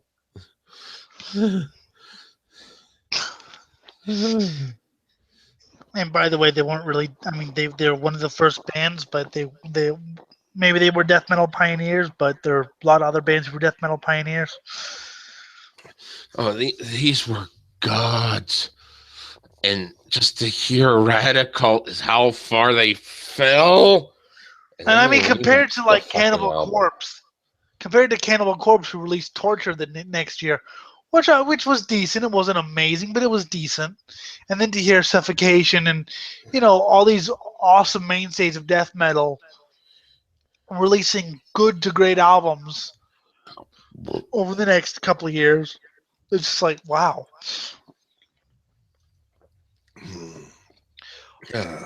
I like Cannibal Corpse. Even today, they still rip shit up. Well, they haven't really changed their formula at all, which is what I think is what gives them staying power. They have, honestly. But they haven't. I mean, they've done some things like they've changed production values, but they haven't. Like really ramped up any kind of wild changes, saying we're going to experiment. They stuck close to a formula. But they have changed things. Like the Bleeding, you could tell, was a little more technical. Tomb was a lot more heavy, brutal. Vile was a little more accessible. This album, A Skeletal Domain, has a lot more of like thrash metal in it. Has some old school thrash metal in it, which I think was really welcome on that album, I have to say. It's decent. I gotta listen to it again. I quite enjoyed it. X Factor. I quite enjoyed it because we were in the car for my grandmother's funeral 2 years ago, 2014, and I didn't have my iPod. This was just when I got my new computer and my new iPod, so I was like, yeah, I could fucking listen to music again. And we were in the car listening to the metal channel because why not? We got satellite radio on the rental or whatever. Yeah. A skittle. They were doing like New Cannibal Corpse all day or whatever. So it was, they play some songs and they play track off of Skeletal Domain. I was like, this is actually really good. Went out and bought the album the day it came out because that was the day I was listening to it. Fucking, that was fun. My grandmother's funeral was kind of slow. Yeah. Just saying. And fucking wearing long pants in Texas in summer. Yeah. Not fun. Well, time to purge that album from our memories, especially that one. Just listen to a Skeletal Domain by Cannibal Corpse and think, or In the Minds of Evil by Deicide, they're their most recent ones, and go, so this is what good new death metal from the oldster sounds like. Yeah. See, as much as I love Morbid Angel, they were never actually they're one of my favorites by far, but they were never actually my favorite death metal band. That belongs to Deicide. For some reason, Deicide was always the band I would go to, even more than Cannibal Corpse, and that's shocking to me. Okay, whenever I write death metal, I tend to write as a Deicide when I'm not writing slam. So, yeah, Deicide was always like my favorite, even more so than Cannibal Corpse, which I don't know how that's fucking possible. And I'm not dissing Cannibal Corpse. Cannibal Corpse is always my go-to whenever, because it seemed to be in like just about everyone's library. Yeah. Well, yeah, even more so than Deicide, because Deicide they're big, but they're not huge. In death metal, I mean, they're huge, but they're not. They still play clubs and shit.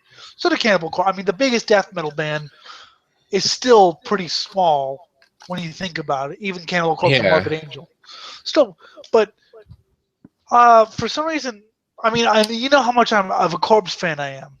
Mm-hmm. I have all the fucking albums. I used to own all of them. I own a couple now. You know, stolen. Own all the albums. Love the band. Fucking. And Deicide's even more so than that. Time to purge things from our brain, going to the Washington Times. Oh, God, no. Joining the ranks of people like Obama and Hitler, now it's Donald Trump being nominated for a Nobel Peace Prize. Oh, my God. The Washington Times, by the way, is... I think they're the ones who are owned by the Moonies. That says all you need to know. They're very fucking right wing. Yeah, but still. I think Rush Limbaugh was nominated for a Nobel Prize in something. He didn't win it. Oh fuck! Here we go. Yeah, Obama and Hitler. I see what you did there. Yeah, just to let you know how much of a joke this award is. Yeah, Republican... but you know what they were doing there. They were, Obama and Hitler. Because you got to mention Obama. No, and that's Hitler. I added those two myself. Oh, okay. Well, see, nothing would surprise me with this paper. That's why I was like. Yeah, the headline is just Donald Trump, is going to get it, and they're all happy. It's like, yeah, but you sit there and think about it. Both Obama, the person you're against, and Hitler, the person everyone's against, except for that small clutch of people that are weird. Yeah. I have a question. How the fuck is Donald Trump for the Nobel Peace Prize? We will get there. I don't know. Let's find out. Republican presidential hopeful Donald Trump is reportedly in the running to receive the 2016 Nobel Peace Prize. Mr. Trump, who has attracted international backlash over his controversial rhetoric and call to ban Muslims from entering the U.S., has reportedly earned a nod for the award thanks to his tough talk on terrorism and other security threats from around the world. According to how do you win peace? Kill everyone. No, just ban everyone. Yay. Yeah, that's how we're going to get banning everyone, killing them all. Shut up. That's how we're going to get peace, Donnie. Just kill everyone. And oh, fuck. That's absurd. Oh, yeah. According to Nobel watcher Kristen Berg-Harpven, the director of the Peace Research Institute of Oslo. In the nomination letter, Mr. Harpviken said he had received support. Supporters said Donald Trump deserved the prize for his vigorous peace through strength ideology used as a threat weapon of deterrence against radical Islam, ISIS, nuclear Iran, and communist China. Yes, peace through war. What is this, 1984 all over again? War is peace. Freedom is slavery. Ignorance is strength. My problem was with the 5 minutes of hate. That's not long enough. I think it was a 2 minutes hate. Okay. It needs to be 5 hours hate. Yeah, 5 hours of hate. So you just fucking pass out because you exerted all your energy hating. Yes. Thousands of people from around the world were allowed to make nominations for the prestigious award, including I nominate Jim Thompson. What's his qualifications? He wants to kill everyone, then there will be everlasting peace. Including members of parliament and government ministers, former prize winners, and some university professors. The Nobel Institute accepts all valid nominations, which must be posted by February 1st, but the names of the nominees are secret. Other nominees rumored to be in the running are German Chancellor Angela Merkel, who was chosen as Times Person of the Year for 2015, and Pope Francis, AFP reported. Everyone loves Pope Francis. No, wait, no one does. Yay. He used to be a headbanger, I thought. Oh, well. I don't know. An online petition Monday earned roughly 630,000 signatures calling for the prize to be given to Greek islanders who have helped desperate migrants fleeing conflict in the Middle East. But the nomination faces a size problem as Nobel Prizes can only be shared by a maximum of 3 laureates. I think I should get the Nobel fucking prize. Fuck you. Yay. The 2015 Peace Prize was won last year by 4 Tunisian groups that led the country's transition to democracy. Yay, fuck you. Hooray. And that was the article. I mean, it doesn't take much to be nominated for the Nobel Peace Prize. I mean, so. Yay. It's not that shocking. It's just kind of disappointing. I just like to laugh. You're in good company. We will have peace once we kill all those who I hate. Yeah. Mm-hmm. Well, he got the Nobel Prize, or I don't know, did he win or was he just nominated? I don't remember. Who? Hitler. He was just nominated. He was nominated because of the Peace in Our Time speech where he said, "No, don't worry, we won't invade anymore once we annex Austria." And so they were like, "Okay, fuck it. We're not gonna listen to logic. We're just gonna fuck it." Yay. So, but anyway, fuck you. Yay. And leave your pants at home.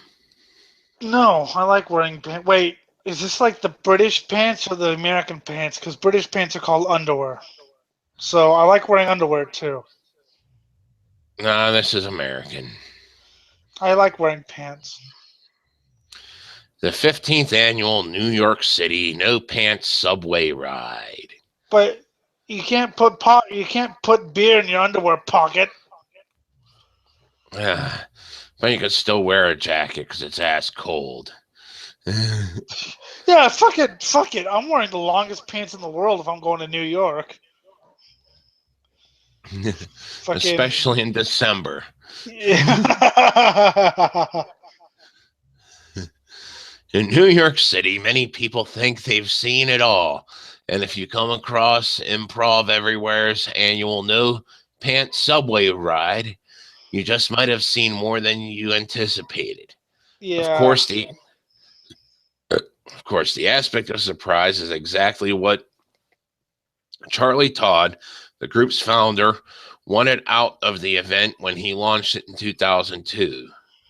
Which I say it's not even really surprising. I would just shrug it off as hipster garbage. Yeah.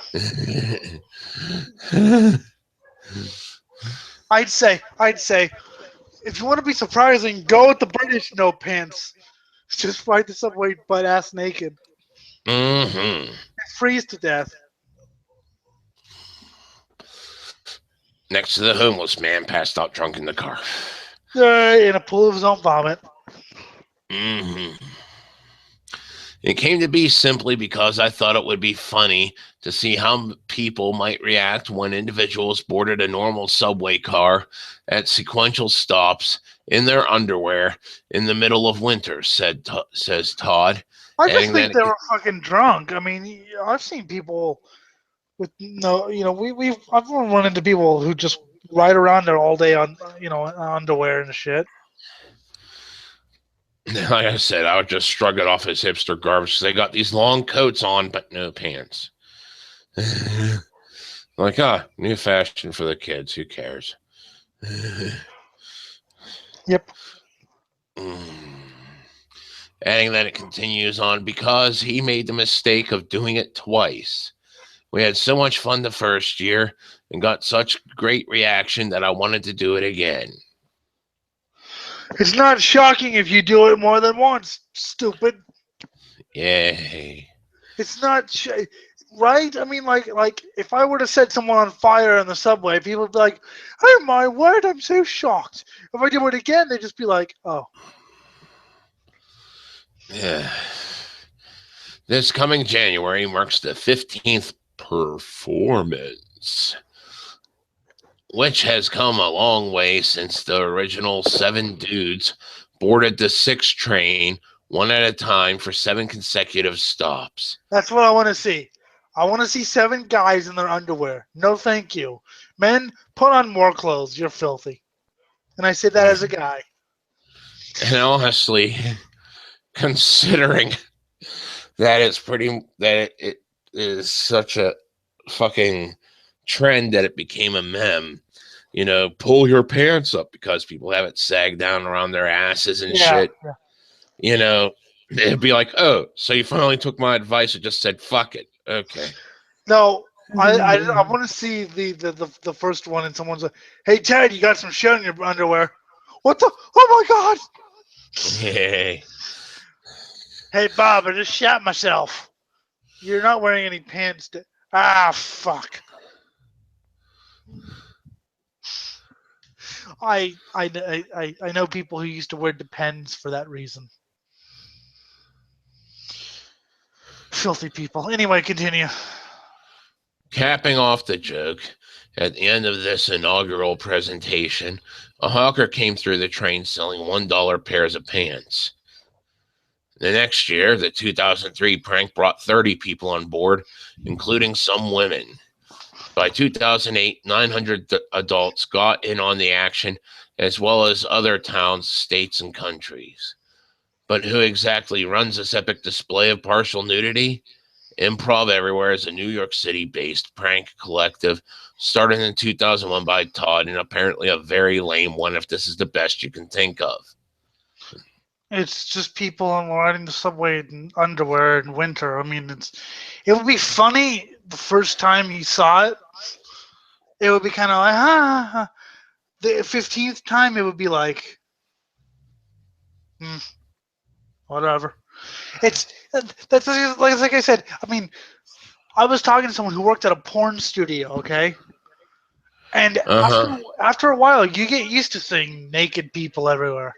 I mean, the first day, it's shocking. Oh my God, they're laying around naked. You know, finally, after a while, you're just like talking to some naked guy, like, "Oh, hey, Bob, how you doing?" "Oh, I'm good." You need to get you a fluffer. You're a little half limp there. Oh, okay. Thanks. I'll worry about it. But you know, nothing's shocking if it's done too long. I think that was one of Anal Cunt's biggest problems. Is that they tried to do the offensive thing way too long. I mean, still good music, but it was just after a while. I think after 99, it just gets worse. It's just kind of like we knew what to expect. Yeah. But still, they made some good music, so I'm not blaming them. I think that was kind of G.G. Allen's thing too. Was towards the end there, he'd kind of become a parody of himself. He kind of, people knew what to expect. I think that was kind of his thing, but then he kind of reinvented it with the Brutality album. Yeah. So good that he actually did an album that sounds like an actual band rather than just, Gigi playing some background music. I'm not saying this to berate G.G. Allen. Everyone knows how much I love G.G. Allen, but I'm just saying.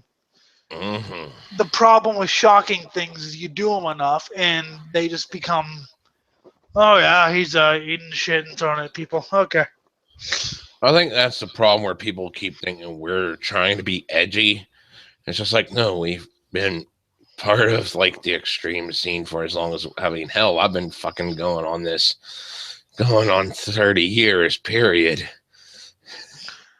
I've been doing this for, only 10, but still, that's half my life. I mean, when nothing shocks me anymore. I mean, I'll still be reading stories and go, that's disgusting, but it's not shock. It's just me remarking that that's disgusting.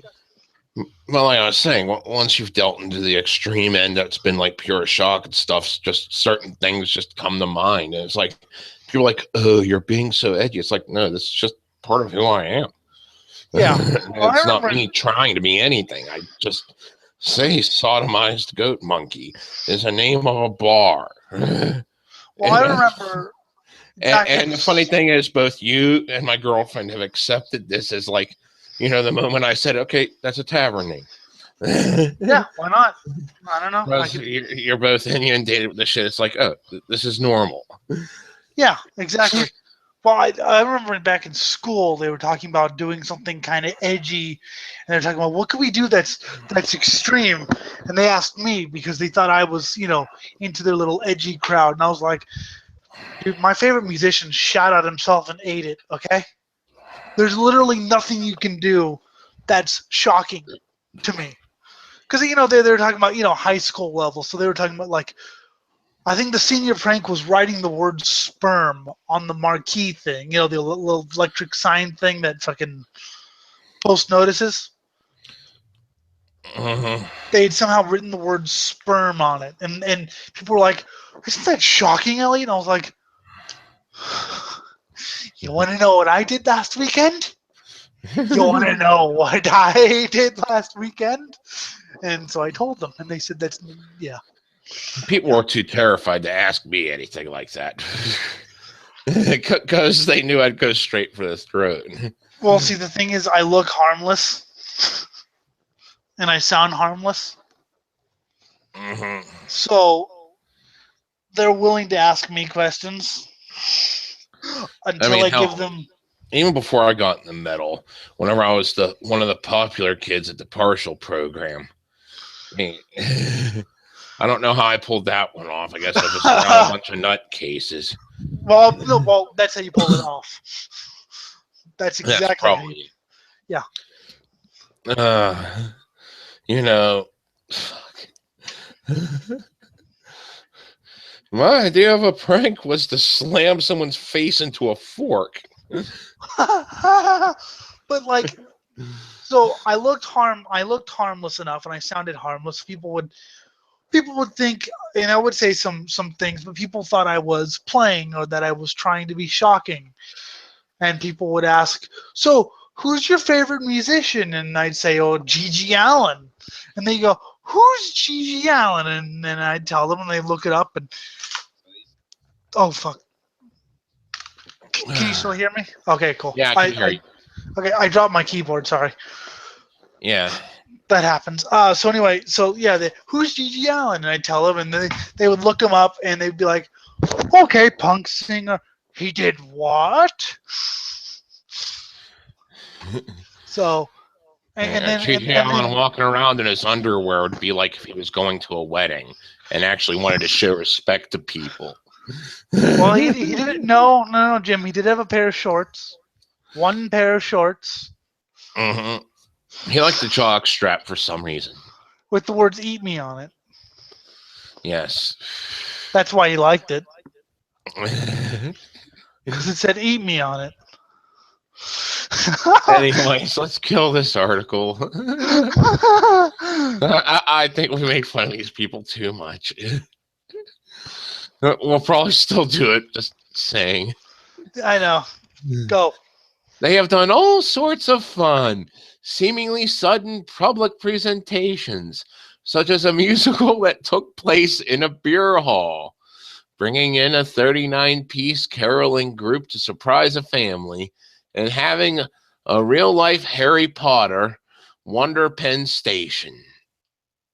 Which I say that's lame. That's not sudden either. That's not fucking sudden. There's nothing sudden about improv troops. I loathe improv troops. Improv troops fucking rehearse and choreograph it and then pretend like it's improv. No, I do real improv comedy. If I say to you, "Hey Dave, where the fuck did you put that thing?" I expect you to come up with a snappy response right then and there. I set it on fire and shoved up your ass. Oh, that's what was on fire. I was ah! And now everything smells like burnt shit. Thanks a lot for that. You know. Meanwhile, it's my fault for shoving up your ass. Yeah. And I had to explain that joke because some people are that stupid. Well, he can't really talk because now he's burning to death thanks to you. Mm-hmm.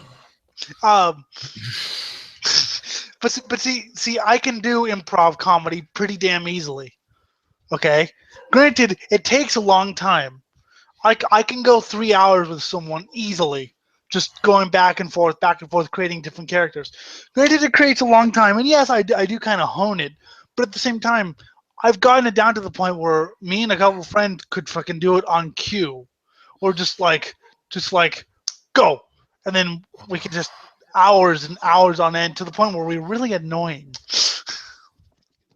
Yeah, annoying. We pretty much became those characters. We just riffed. But see, that's what improv has always been for me. Is you have a general point. You have a general outline because you're talking in a bar, and then you just and you're an Irish cop and I'm a whatever. So and then we just go at it and fucking see where it takes us. And it may take us to time machines in the netherworld for all I fucking know. Yeah, really.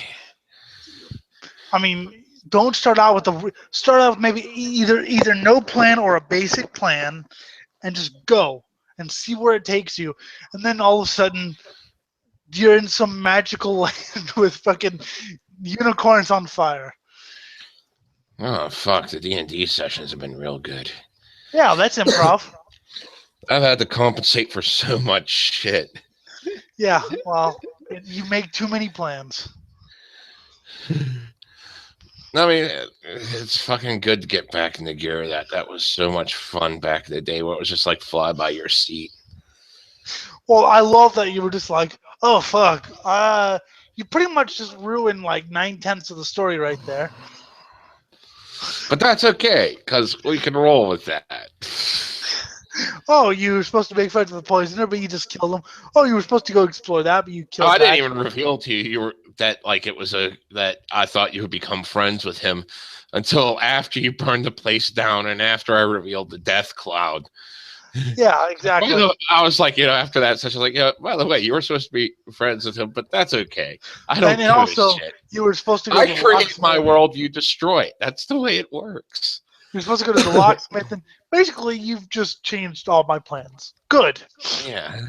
But see, so improv is fucking stupid. Yeah. Unless it's done my way. So anyway. Today, the No Pants Subway ride takes place in over 60 cities and 25 countries around the world, including Hong Kong, Toronto, Salt Lake City, where it might raise an eyebrow, maybe, and Washington, D.C., where it definitely will not. Mr. President, why aren't you wearing pants? And that's a response regardless of who's president.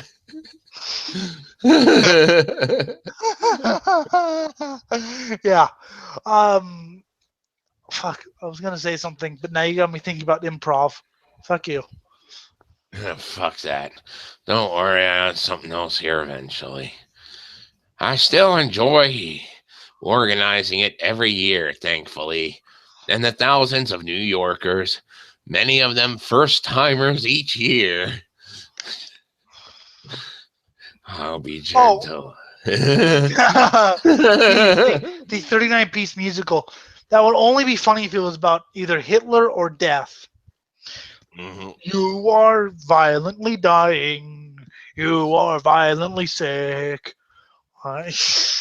You've just been gassed by Hitler because you're a huge dick. I'm stabbing your intestines are falling out. And then I replaced them with a garden hose. Yay! Miguel, be proud. None of us can sing. I'm not even trying. Me neither. That's why we should do a fucking musical, a 2-hour musical of just that. And it's horrible because they can't sing. She's got nice legs. He looks natural. Like that's how he would probably be sitting there anyway. He's dressed to the hilt in hipster fashion.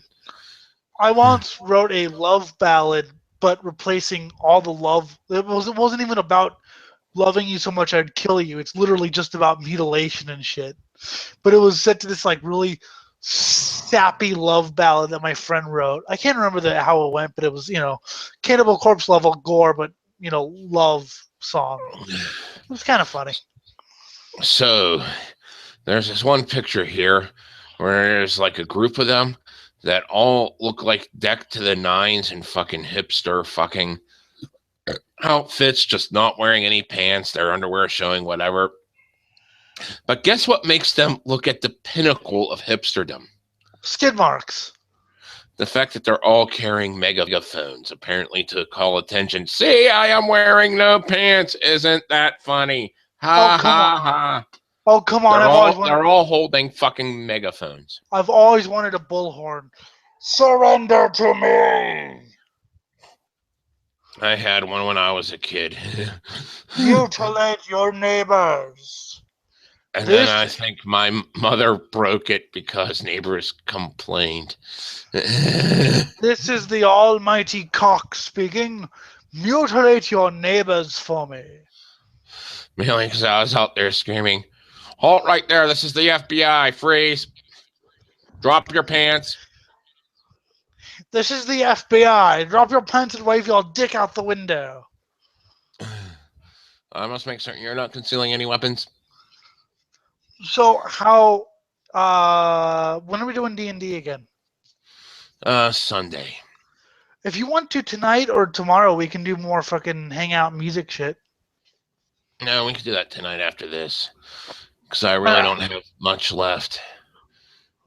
I have fuck all. I have absolutely no plans tonight. I mean, eat dinner eventually, but everyone in my house is gone except for my fucking sister, so it's fucking free for all, man. And I love it. Good. This is your ass, and I'm in it. Maryland parents file suit in federal court against Charles County schools and high school staff. And the court says, fuck you. And this is all over the parents objecting to their daughter's world history lesson involving Islam. Oh, my God. But wait. I just want to wait, there's more. I just want to read the quote from the school, which is fucking great.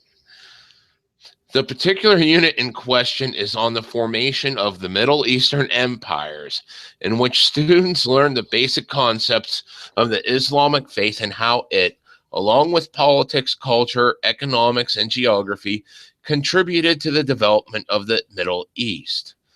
Other religions are introduced when they influence or impact a particular historical era or geographic region. For example, when reviewing the Renaissance and Reformation, students study the concepts and role of Christianity. Yep. When learning about the development of China and India, students examine Hinduism and Buddhism. Yep. We did that in 8th grade. I thought it was interesting, actually. Yeah, it is. And to which I say these fucking parents are stupid. And if you're going to hate something, at least learn what the fuck you're hating. Oh, God. Yes. Learn what you're hating before you hate. Did you find the top 10 thrash metal bands list? You want me to go over that? Okay. Where was that again? Because I didn't look it up while doing shit. I posted Pantera's Metal Magic and they all left. Yay. Okay. I don't know who the fuck they were. I have no idea who the hell they were either. But anyways, what was it again? Which publisher? I think it was Loudwire. Loudwire. And then we'll end it and do shit. Or we can wait till later to do it. I still have one more to go. Okay. Okay. And then we'll do this. I know you didn't know. Fuck notes. Where is this? Fuck notes. What are you? Top tone. Yes, my fuck notes. how I'm going to fuck the world, both figuratively and literally. And literally. Let's see how I want to do. Fuck the world. Top 10 best albums, dude. If you can't find it, just move on. I don't fucking give a fuck. Yeah. Dude, hold on a second. Fuck. No, thank you, Jim. You're not my type. Good. I know. You said top 10 thrash. I did, didn't I? Oh, there we go. 10 Dave best Mirra. thrash albums of all time. Dave Mirra died. He was an X Games and Rallycross racer. He committed suicide a couple days ago. Damn. Yeah, I was like, because I had thought of him in a while. I mean, I don't watch the X Games, but I know him from Rallycross, and he was a BMX guy, and I was like, oh, I know who he is. Well, at least his last hit wasn't The Wall.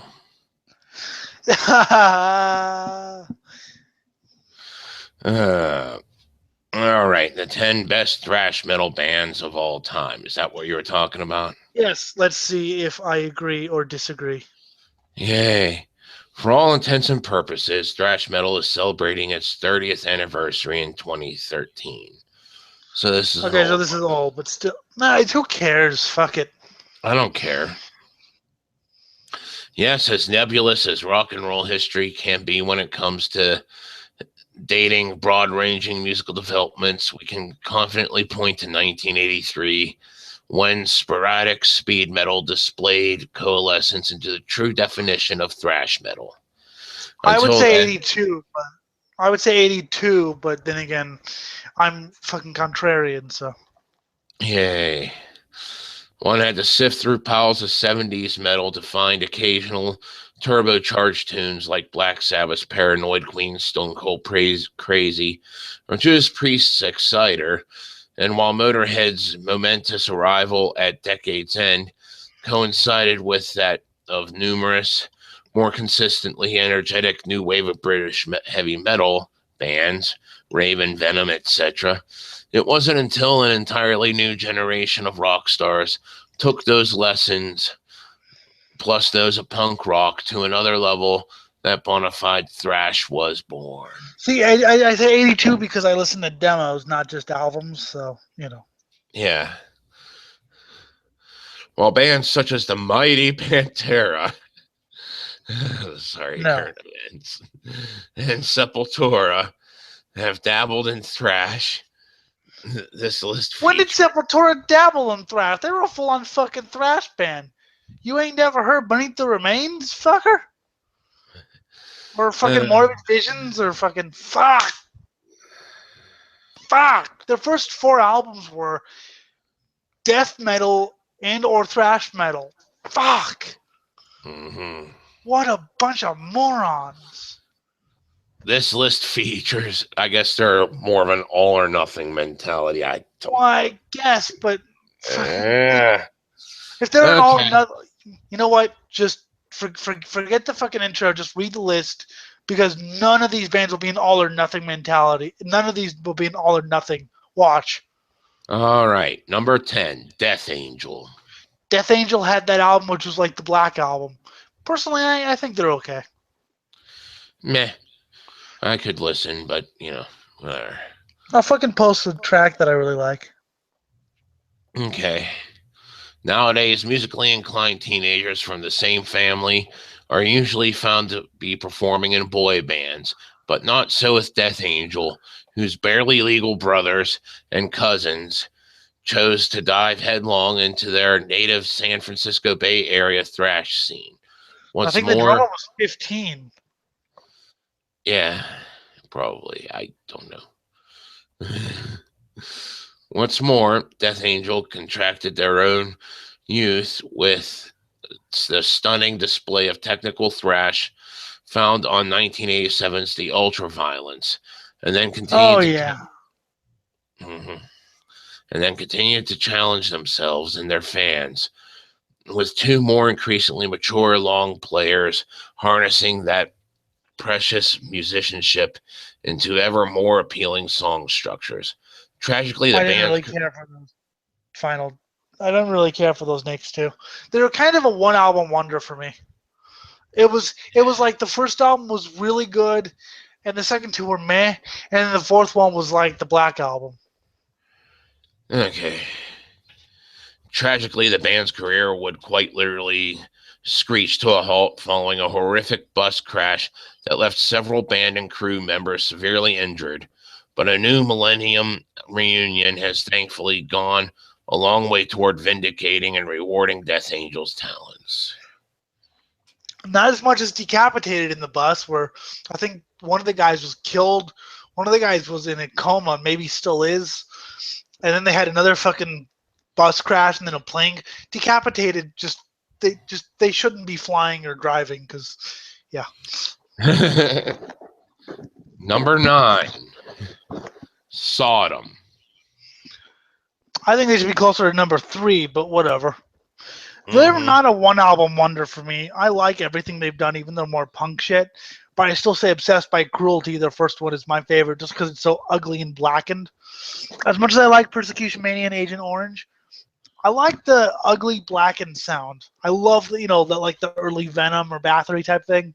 I love that sound. So Obsessed by Cruelty is where the shit's at, man. I do enjoy me some Sodom myself. You enjoy some sodomy, yeah. There you fucking go. One of Germany's finest bands, Sodom brought thrash into a unique realm of violence.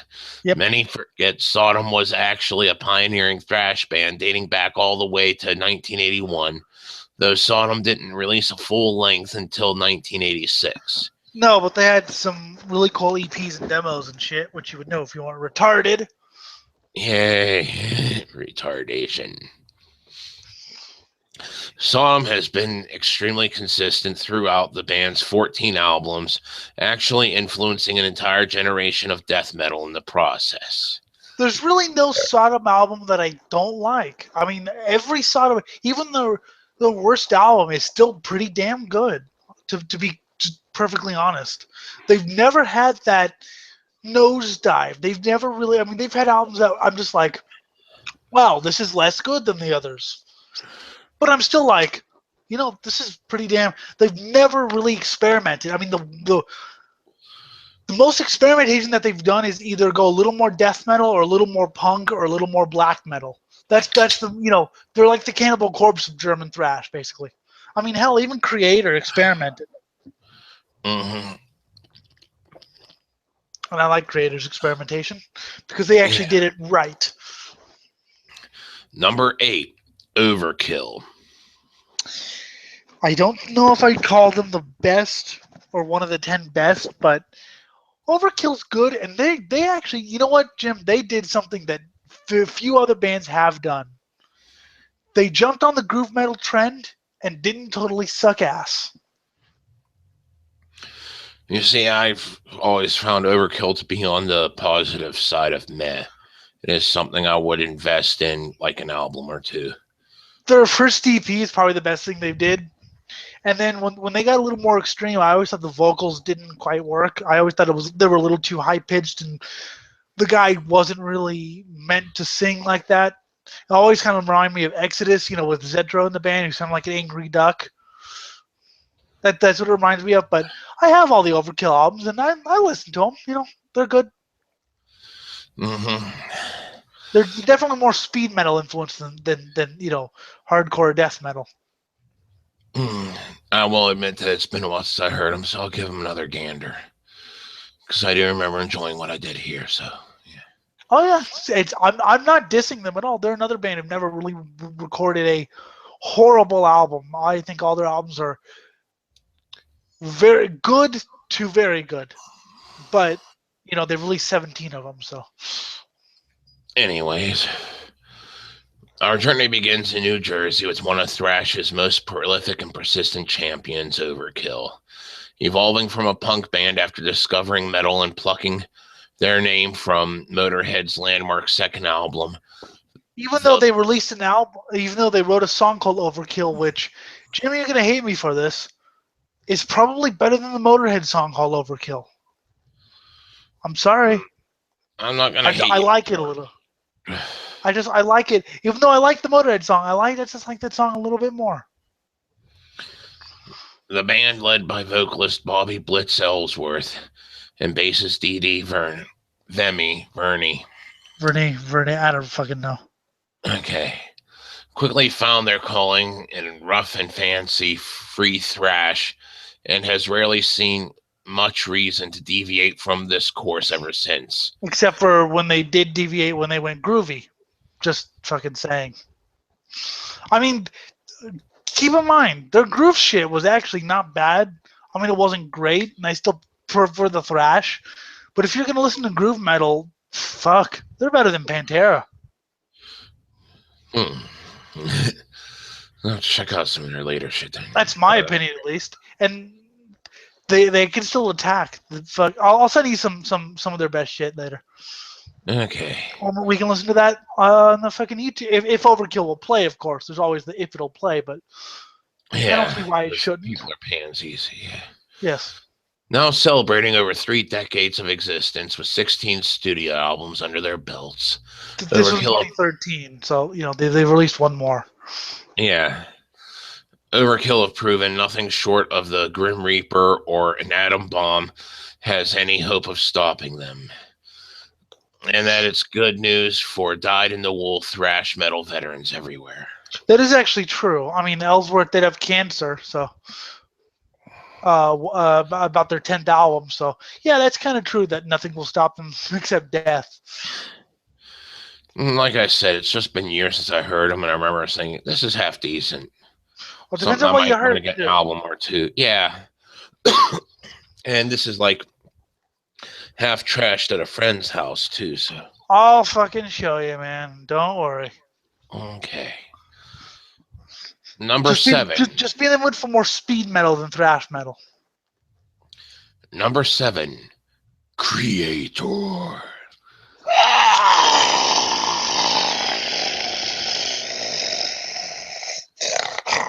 Elliot Destroy.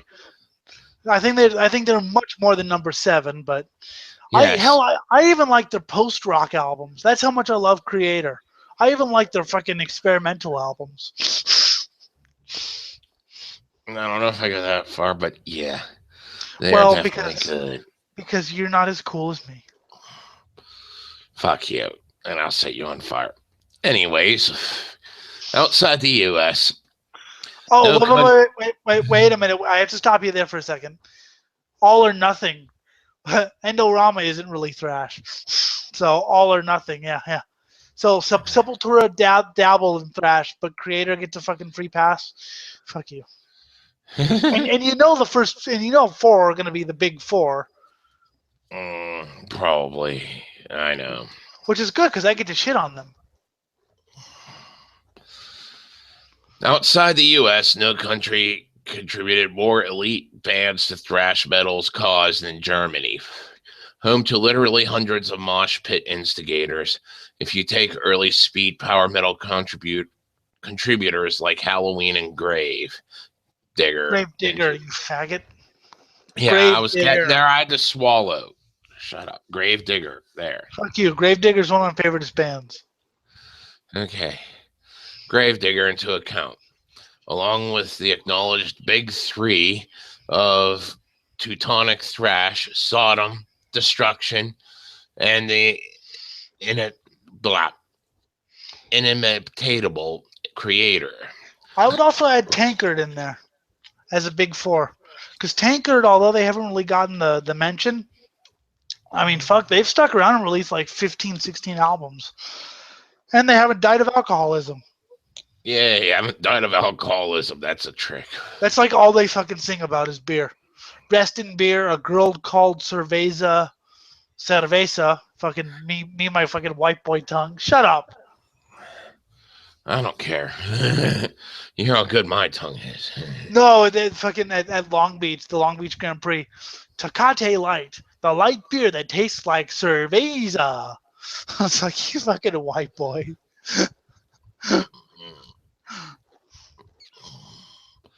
Led by vocalist guitarist Mike Petroza. Mil Petroza. Mil Petroza. Sorry, I blurred. The latter packed the 1980s album with album after album, among them The Essential, Pleasure to Kill, and Extreme Aggression. Pleasure to Kill. That album does things to me, man. Such happiness. Fuck, listen. You know what? Listen to Enemy of God. It's really good. They've kind of combined their thrash with melody, but it's only melodic when they choose it to, like. So it's heavy, and then they'll go into like a melodic break, and you think, wow, that shouldn't feel in place, but it is fucking in place. Really good now. Boasting some of the era's most brutal yet still technical thrash, paving the way to death metal and other extreme genres still to come. And though they too got off point and experimented with numerous other influences throughout the 1990s, Creator 2 has returned to form with a string of decapitating new millennium efforts, thus making them a natural selection for our list of the top 10 thrash metal bands. I fucking like that experimental shit. And I think Sepultura deserves to be there, even though, let's face it, they haven't been thrash since about 91, but I think they deserve to be up there just because 4 fantastic albums, 1 okay album, and 1 album that has like 1 good song. And then Max left, and I ceased caring. Yeah. Okay. This is one that I haven't heard in ages, so I forget what the fuck I even thought of them. Testament. I like them. They're not the most extreme. They're what I call dependable thrash. If you ever want decent thrash, if you ever want, something not amazing, because you've probably heard all the amazing shit before. If you just want some good old thrash, put on a Testament album. Okay. They're probably the most dependable band I can think of. And of course, I know 5 is going to be Exodus, whatever. Okay. So we'll skip Testament and Exodus then, because you already called that. Exodus. No, I have to make a call on Exodus. Bonded by Blood, one of my favoriteest albums in all of the land, for obvious reasons. And if you disagree with me, I will murder you. Disagree with me, bitch. I'm not going to disagree right now, because it's been ages since I heard them too. Black magic right on this black eve all night. Oh, fuck. After that, they had some good songs, but I never liked Zetro's vocals, and they're another dependable thrash band, but with one classic album in their first one, Bonded by Blood, which you need to buy. Everyone needs to buy. In fact, fuck it, give it to everyone for free. Everyone gets free Bonded by Bloods. Yay, everyone. Everyone needs to hear this album. Yep, and it's even promoted in this article. Okay. Fuck yeah! What's number 4? Anthrax. You call that. Fucking, I know how these things are written. Anthrax had 1 good speed album in their first one. Certain songs off the second and third one are good. The fourth one is probably the best thing with Joey because it's more verse chorus style metal, so his vocals get more of a, they don't feel out of place. Because if they had a more extreme vocal, it could have been good. And Persistence of Time was okay, and after that, I don't fucking care because they turned to a fucking wigger grunge fucking crap band with John Bush. Basically, Anthrax never really did anything for me. They never did anything for me. Yeah, I'm just their first album. What? I'm just saying I'm skipping past what they say here because I'm just gonna say flat out, meh. The first album I really like. Certain tracks off of the second and third, and the fourth album is okay if you want just metal. Other than that, and obviously there's other tracks too I'm forgetting, but they were never really part of my world. SOD was part of my world. SOD has always been part of my world. Of course, I bring them up because, of course, as you know, they had Scott Ian and Charlie Benante from Anthrax. So that's band I get behind. When I met Scott Ian in a parking lot, I think I asked him all questions about SOD and nothing about Anthrax. And his other projects don't hold anything for me either. Because the Anthrax is okay, but it's just I want more than just even for my speed metal. I want more than what Anthrax is presenting. If I see, you know me, Jim, I've always liked the more extreme thrash. Mm-hmm. Bands like Testament and Exit, or bands like Testament and Overkill are exceptions to the rule. But when I want thrash, I want something closer to Morbid Saint or fucking Demolition Hammer.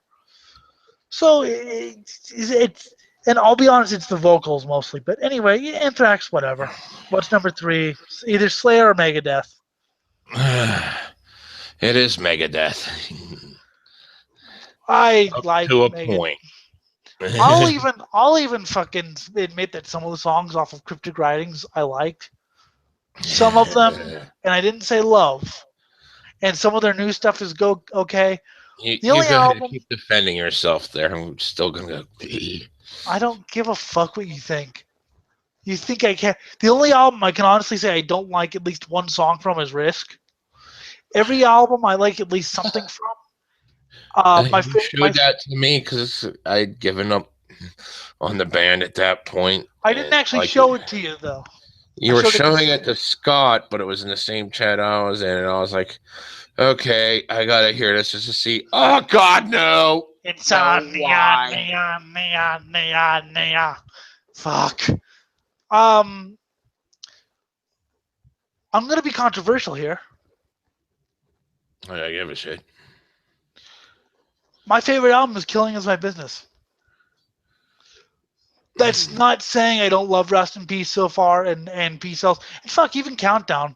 Although, to tell you the truth, I don't really like Sweating Bullets that much anymore. I still love Sweating Bullets, but, I like Skin on My Teeth a little bit more because it's a little bit more of a song. Yeah. It's a little bit more of a song than a diatribe. True. It's just I'll grant you that, but there's just, I mean, it's decent, but the nostalgic value for fucking. No. I understand. That's why I'm not saying, oh, you poser. And I'm not saying I don't hate Sweating Bullets. It's no Inner Sandman. I can still listen to it, but I like Skin on My Teeth. It's got this catchy chorus, and I don't know, I like it, but. And even some tracks off of Euthanasia I liked.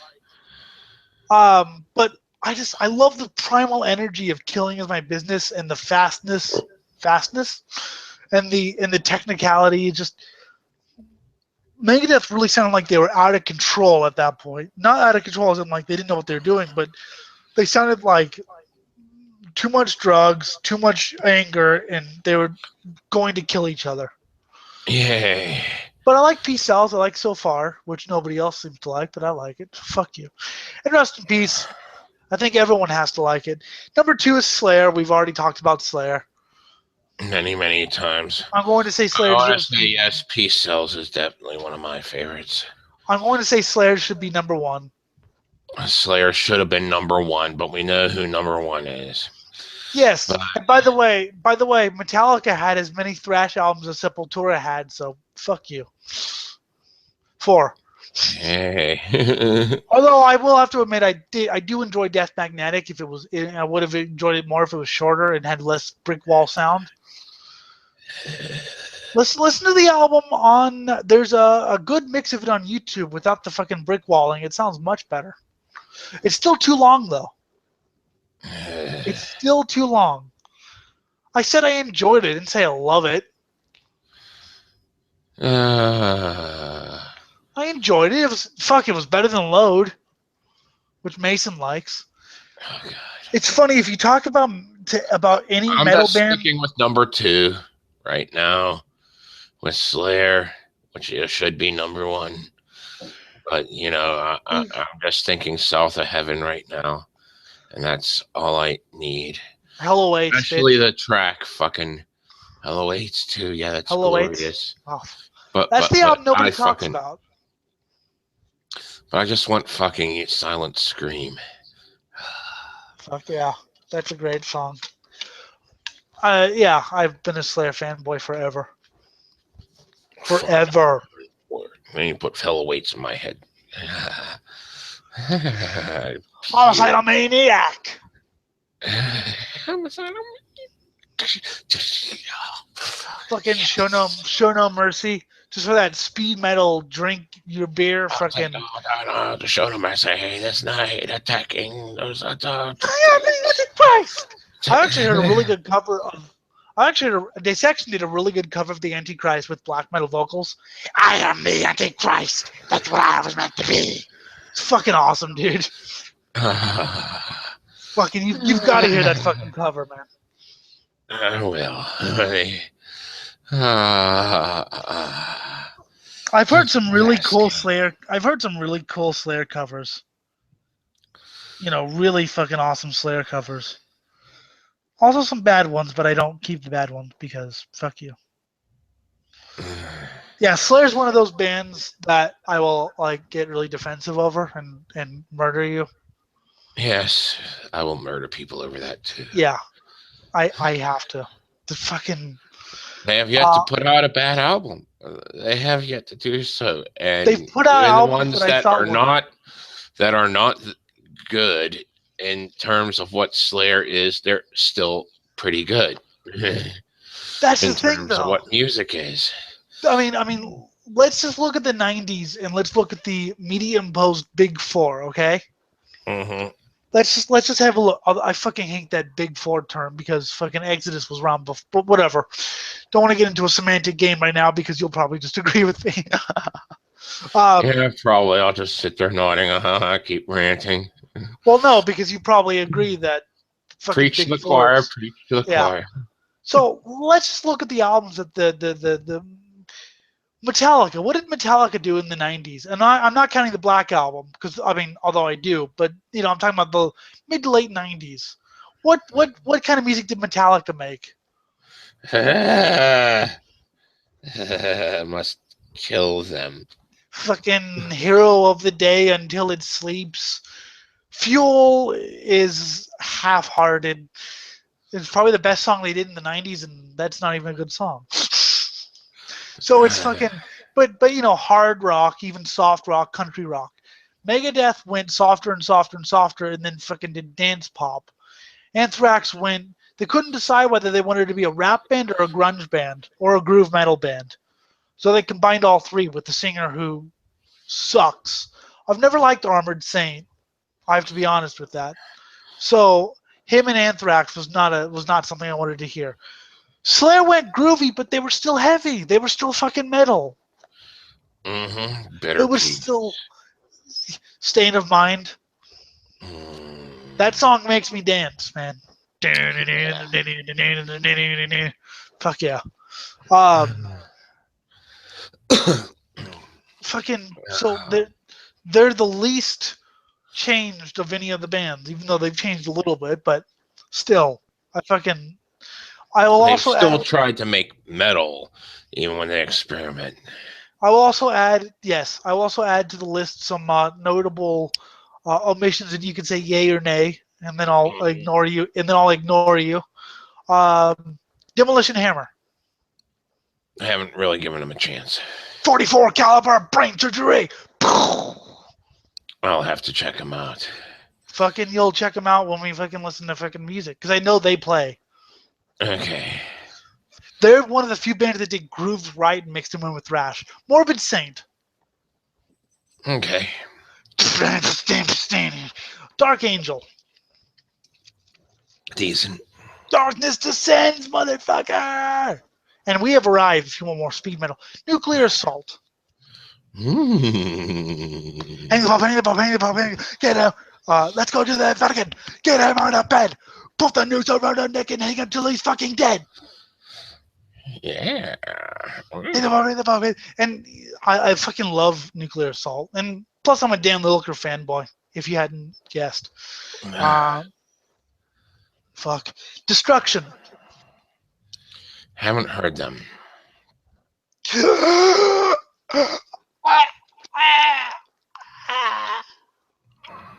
Okay, now I must die. Nah.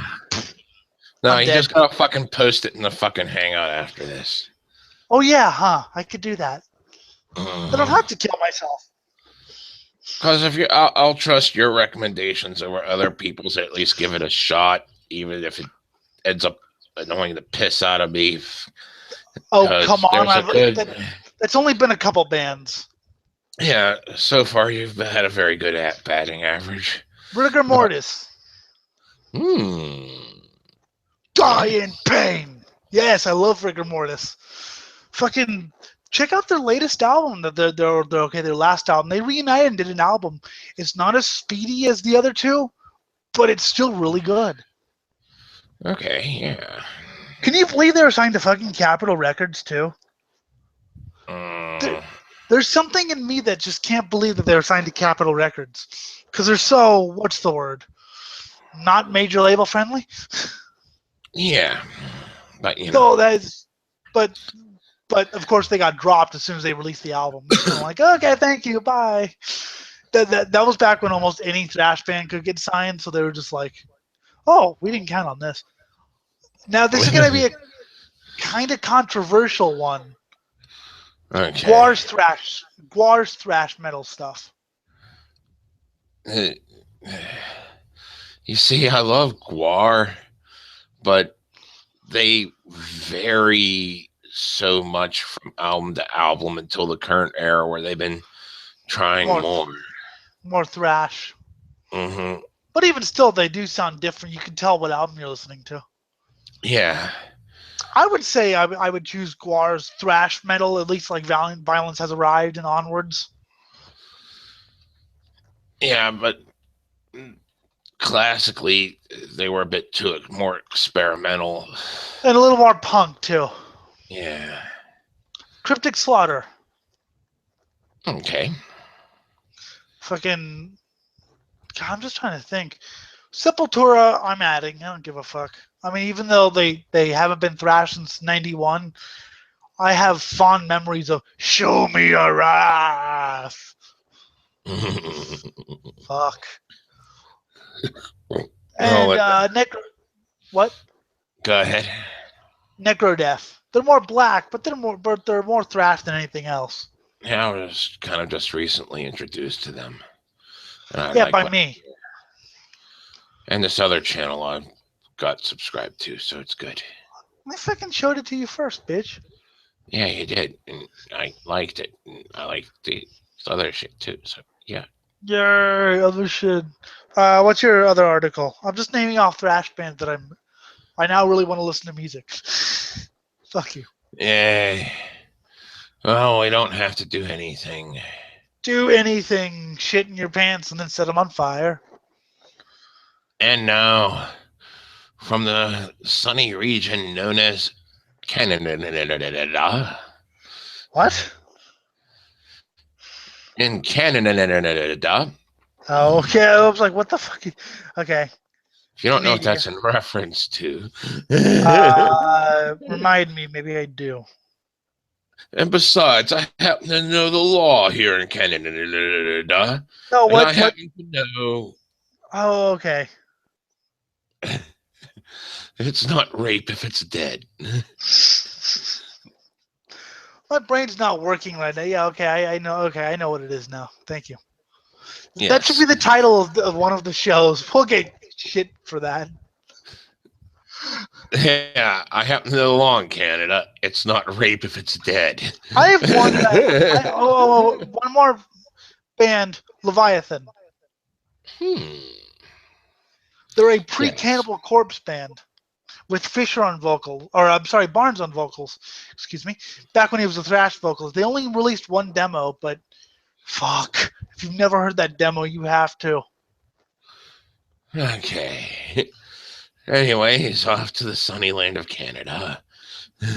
Man jailed for not having cat license. Oh, okay, yeah. Cat license, yeah. Fucking, how weird is that? Mm-hmm. The capital's cat scofflaw is now a jailbird. Dan Smith was jailed Thursday for not having license for the cat that he says isn't even his. The 65-year-old retired refrigeration technician arrived at There's the a noble police. profession right there. Fuck yeah. Arrived at the police station around 10 a.m. I want to get this over with, Smith said. I'm turning myself in. He told a woman at the front desk, I'm surrendering. Smith has been chased for months by animal control officers and police over a $276 charge, fine and court costs after being found guilty last summer of not having a license for a cat as required under municipal bylaw. How odd is that? Jim, do you have a fucking license for your cat? No? Jail. Oh, ours got microchips in their heads. One more thrash band. Exhorter. Okay. I only vaguely recall. I will once again send you. I'm just creating an enthusiasm. A playlist. Yes.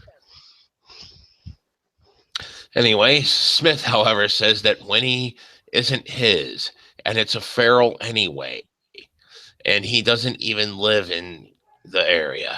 And I've never even seen the cat. I don't even like cats. I don't even know what the fuck a cat is. I have plenty of cats, and feral cats are wild cats, meaning they're strays. I know what they are. Meaning these people are retarded. We took in a stray dog once. Well, 2 stray dogs. They killed one of our dogs. Then we took in a stray that had been at the pound. He's very good, but he's aggressive. And plus he has few teeth. But the teeth he does have are sharp. I guarantee. He says Winnie belongs to his estranged wife, with whom he still shares a home, even though he also has a place across the river in Vanier. How is she estranged if you still share a home with her?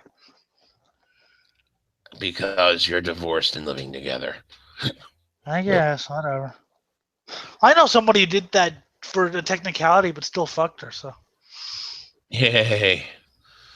Smith says he bears no resentment against the animal. Who Smith does blame is an overzealous SPCA officer and a bylaw, which requires cats to be licensed but doesn't make distinction before a feral cat such as Winnie. The cat first showed up on the door 12 years ago and stuck around because his wife kept feeding it, Smith says. I don't blame that stupid fucking flea-bitten cat. Piss off. Cats are much cooler. They bring you presents. I know, I was joking. Fuck you. Oh, fuck you. I still say cats are cooler. I don't blame that stupid fucking animal. It's not his fucking fault. Oh, look, I didn't know that they could catch a buzzard. Yeah, no, it's half dissected and left on my porch for me. This is awesome. No fucking shit. Cats are brutal. And they look so innocent, too. Yeah, they'll sit there, they'll meow cutely, and it's like, oh, that's so sweet. Meanwhile, there's 6 carcasses on your back porch. It's like, this is great. Well, our cat our cat doesn't go outside, but fuck if he would. Our dogs are the bug and bird killer. My German Shepherd Husky killed a baby bird once. Well, what's funny is not on purpose. Not on purpose. He is such a gentle dog. He'll play with bugs, okay? He will play with bugs, and then he'll be like, well, why aren't you moving? Come on, play. I'm like, dude, you killed this poor thing. Because he's so big, right? So he doesn't know his own... Yeah. It's just like the guy from Of Mice and Men. It's just like that. He's big and stupid. Actually, he's a smart... But you know, he doesn't know his own strength. See, my aunt has bird feeders outside her place, you know, trying to be nice to the animals because she's really into, like, you know, animal welfare and shit. Yeah. And the cats will occasionally stalk the bird feeders and bring her presents. The other day, as you know, some of the winter birds came to feed. She woke up to find on her front in her fucking kitchen 3 dead birds that the cats brought in. Aw. She's Did like, you hear what? These are little presents. Did you hear the Burn the Priest album I sent you? I heard part of it. I got to go listen through the whole thing. It was Lamb of God before Lamb of God. Okay. I thought it was good, better than what they became, but I thought it was an interesting little aside. It was back when they were underground. They actually did splits with like power violence and punk bands. But I can still hear the fucking groove in it, so. Yeah. But anyway.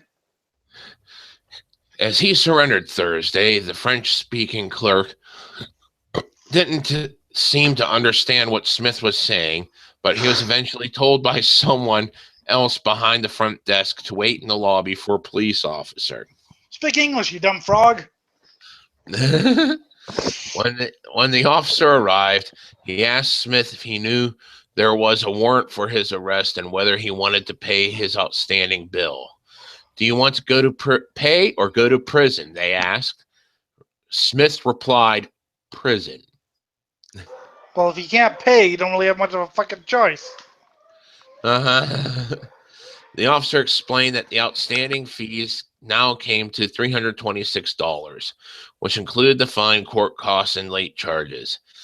His last statement from the municipal court was for $276, prompting Smith to protest that the bill had gone up.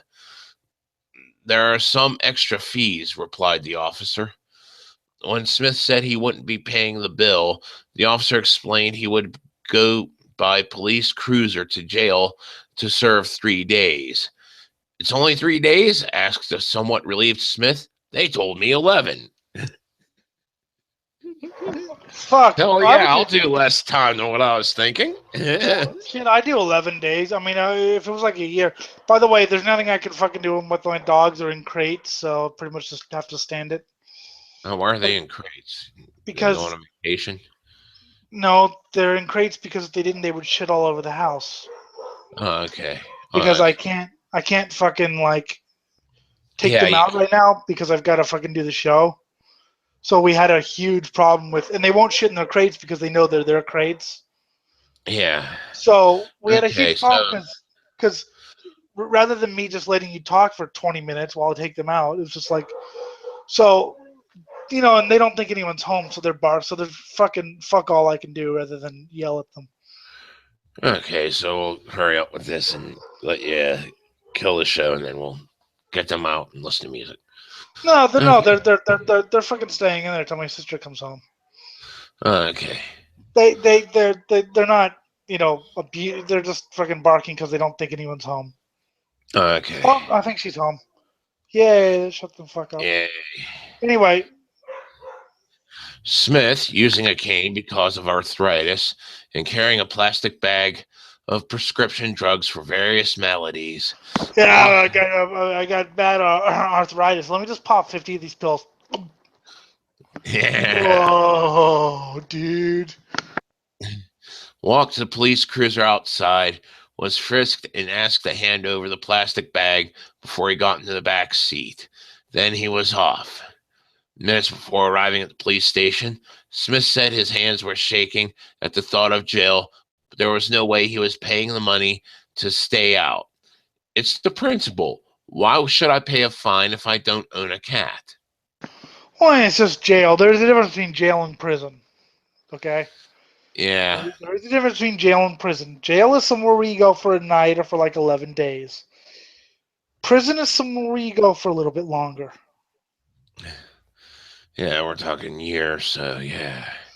Well, that's why someone said, well, I'm going to spend the rest of my life in jail. I was like, that's one shitty jail then. Yeah. No, you're spending the rest of your life in prison.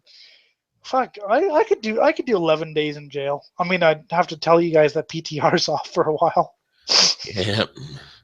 Well, we'll miss about 3 shows. No biggie.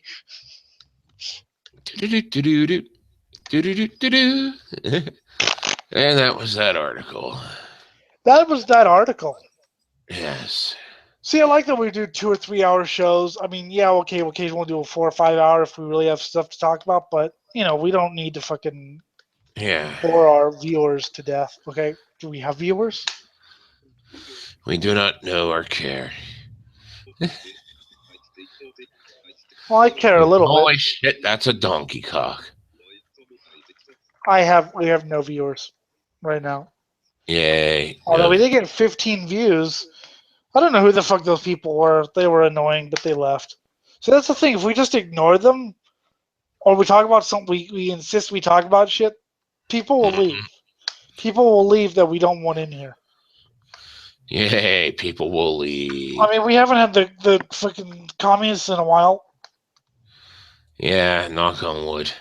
Because I don't have... Well, actually, I do have wood here. My nightstand. Yeah, and then you destroyed it at the end. And now I have no bed. I have a fucking mattress on the floor. Comfy. But it still is annoying having to reach up like all the way to fucking get an energy drink where I miss my bed. But, so should we just kill the show here? Yeah, that sounds like a good plan. Because we've talked about everything there's to talk about? Yes, we have talked about everything there is to talk about. Except for shitting on the internet. Yes, shitting on the internet. And I don't feel like doing that at the moment. Shit on everything else. Yes, by the way, the new Rotting Christ album comes out today. I recommend checking that out. Okay. And the new Obscura album comes out. I don't recommend checking that out. All right. So check out the new Rotting Christ album. It's very good. And with a name like Rotting Christ, you can't go wrong. Yay. So this has been Political Trendy Radio episode 62. Live. Oh, wait, they're all live. We've never pre-recorded because we can't. For the 5th of February, 2016. The links, you can email the show, send us comments, suggestions, hate mail, death threats, porn pictures, although I'll probably just send them to Jim because I can't fucking... Hey, you can't see them. At ellinthemood@gmail.com. You can tweet us comments, suggestions, death threats, hate mail, porn pictures at PTRadio666. It's twitter.com, by the way, just in case you'd forgotten. I have to stop fucking saying twitter.com. I'm a moron. Facebook is... Just type in Political Trendy Radio. You'll find it. Like us and send us various things. And, of course, other things, including my own personal Facebook for reasons, are at the my YouTube channel, along with anarchaakaza.wix.com, which go there if you want to see whatever he's working on. And I've heard he updates it. Yeah, he updates it. And apparently he wants everyone to look at his site. Yeah. Hang on, I got to go back to the fucking... Sorry, I got to go back to the stop broadcast button. For Jim, the Jim. That's the Call of Jim and some D&D stuff there. Yay. And Pokemon, apparently. No, I'm doing that on another thing if I get around to it. I don't know. Whatever. Yeah. I'll watch it.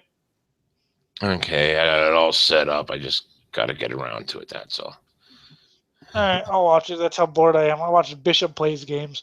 For the Gym, for other people who don't deserve a mention because they didn't know Pantera was glam at one point. My name is the ever vigilant, the man, the myth, the legend, Elliot Lindemood. I've been executive producer and host and everything else today. So long, and we'll see you Monday. Or whenever we do Pathfinder, which you should probably subscribe to that too. Yep. Bye. Everyone can piss off. Yay. Bye. Rape the internet.